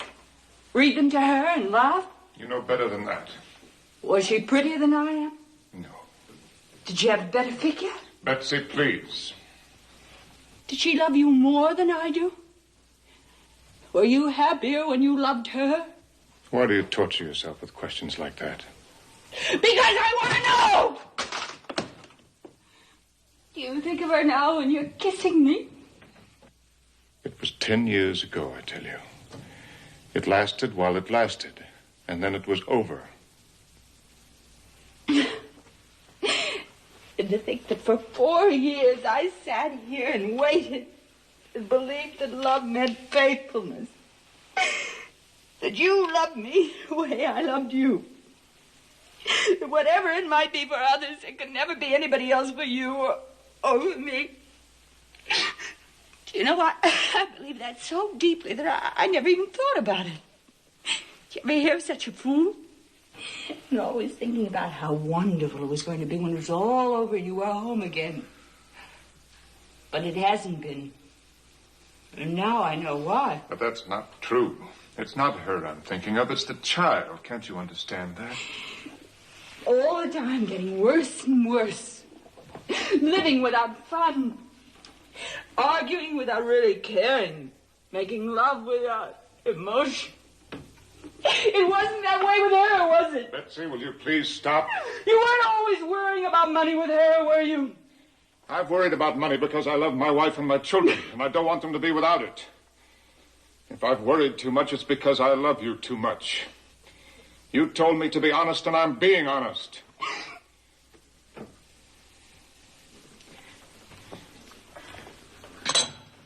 I've never loved you as much in my life as I love you at this minute. And I've never wanted anything so much in my whole life as I want your understanding. Don't touch me. Can't you believe that? I don't want you to touch me. I don't want to have anything to do with you.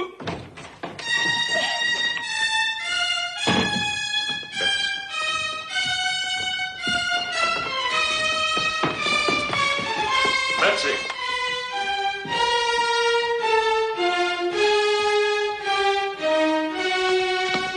Betsy.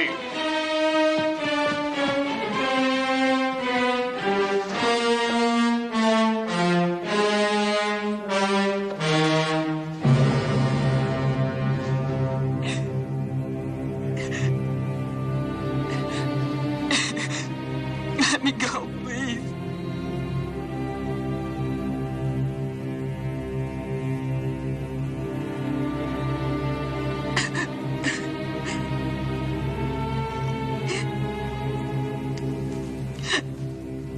You go on in the house. Leave me alone for a little while. Come back in the house. I will.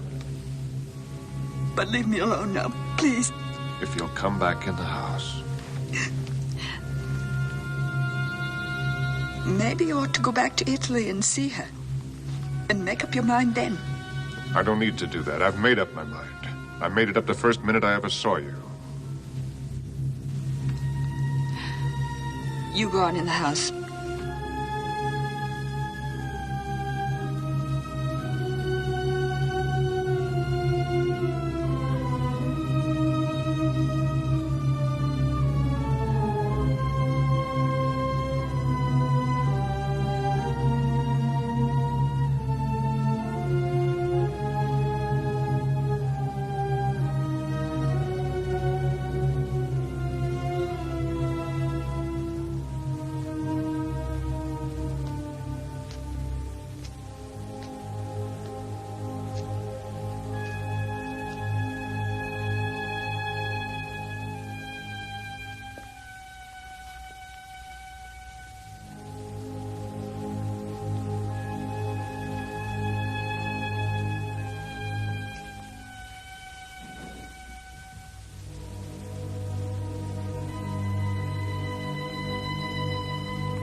I want the police, please. Police headquarters, Sergeant Miles speaking. Have you had any report of any kind of accident? Any automobile accident with a woman in it? No accidents tonight. Who's this speaking, please?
Now listen to me, kids.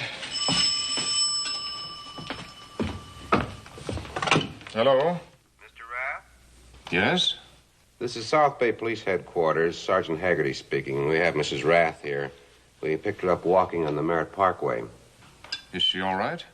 Yeah, she's all right. A little tired, maybe, but has she got an operator's license? Yes, of course. I'll bring it right over. Can I speak to her, please? Hold it. He wants to speak to you.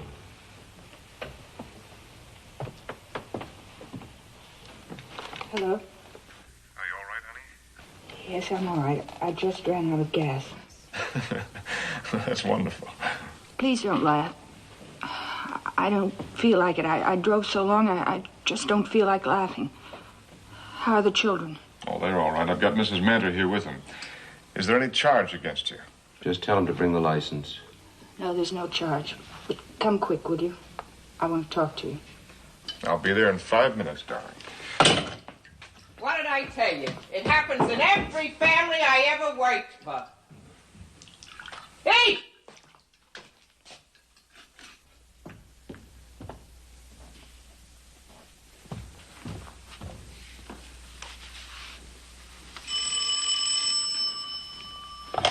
Yes? Did I wake you? No, I've been up for hours. I can understand that all right. I'm a pretty early riser myself. What I called you about, I'm leaving for the coast tomorrow night, and I'd like very much to have you with me. If you can be here at the apartment about 10 this evening, I'll explain the situation to you, and we can go over some of the details together without being rushed. Can you make it?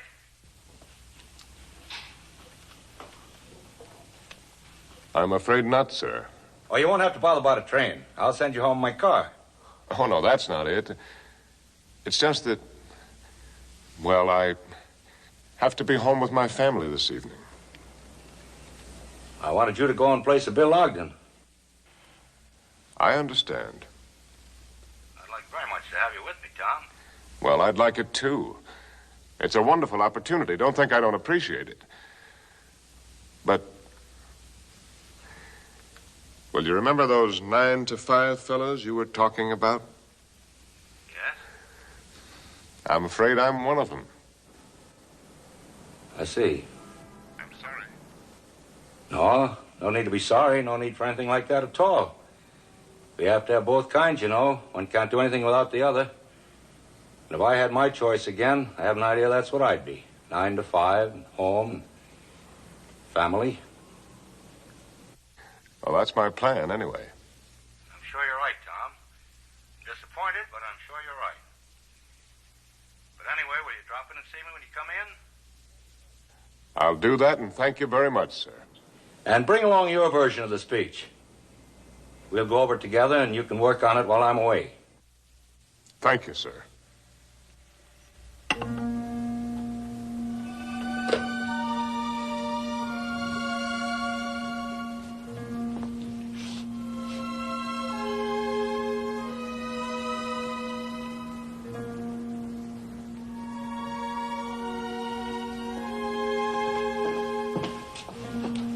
Good morning, sir.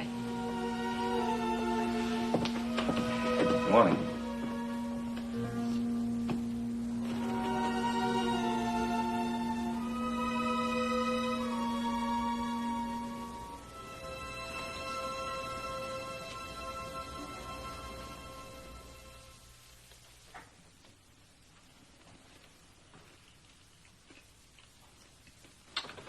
Come right in, Mr. Rath. Thank you, Judge. This is Mrs. Rath, Judge Bernstein. How do you do, Mrs. Rath? How do you do, Judge? Would you sit down, please? May I close this door? By all means.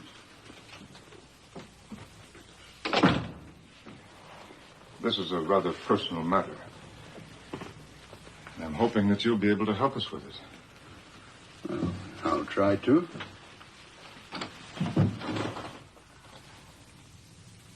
The situation is this. I have a child in Italy. The mother is a girl I met in Rome during the war. We were never married. And it was only a few days ago that I learned for sure about the boy. What I want to do now is to send them some money. $100 a month. Regularly and directly without any personal correspondence. The question is, must I go to a bank for an arrangement like that? Or could you handle it for me yourself? You want this to be a permanent arrangement? In the course of time, when we can afford it, we would like to set up some kind of trust fund for the child. Meanwhile, it will be permanent as long as we have an income.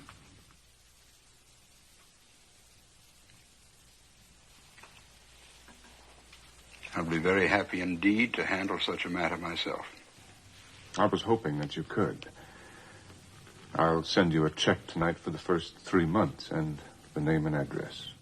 And I'll have it in the airmail to Rome by noon tomorrow. Thank you very much, Judge. Now, what will the charges be for that?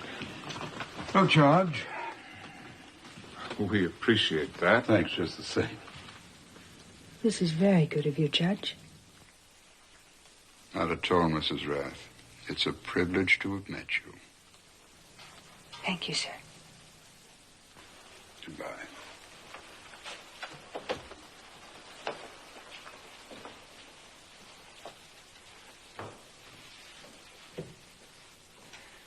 We're both very grateful to you, Judge. Mr. Rath, it must have been on such a day as this that the poet was moved to sing God's in his heaven, all's right with the world. Goodbye, sir.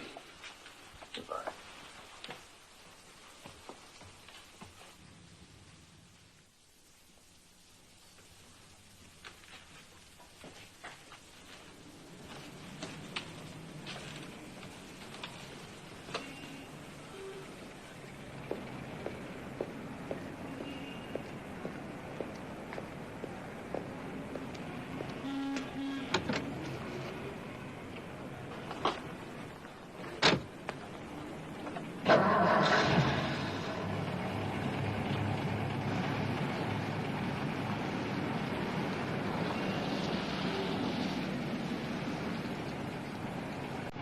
Would you mind if I tell you? I worship you.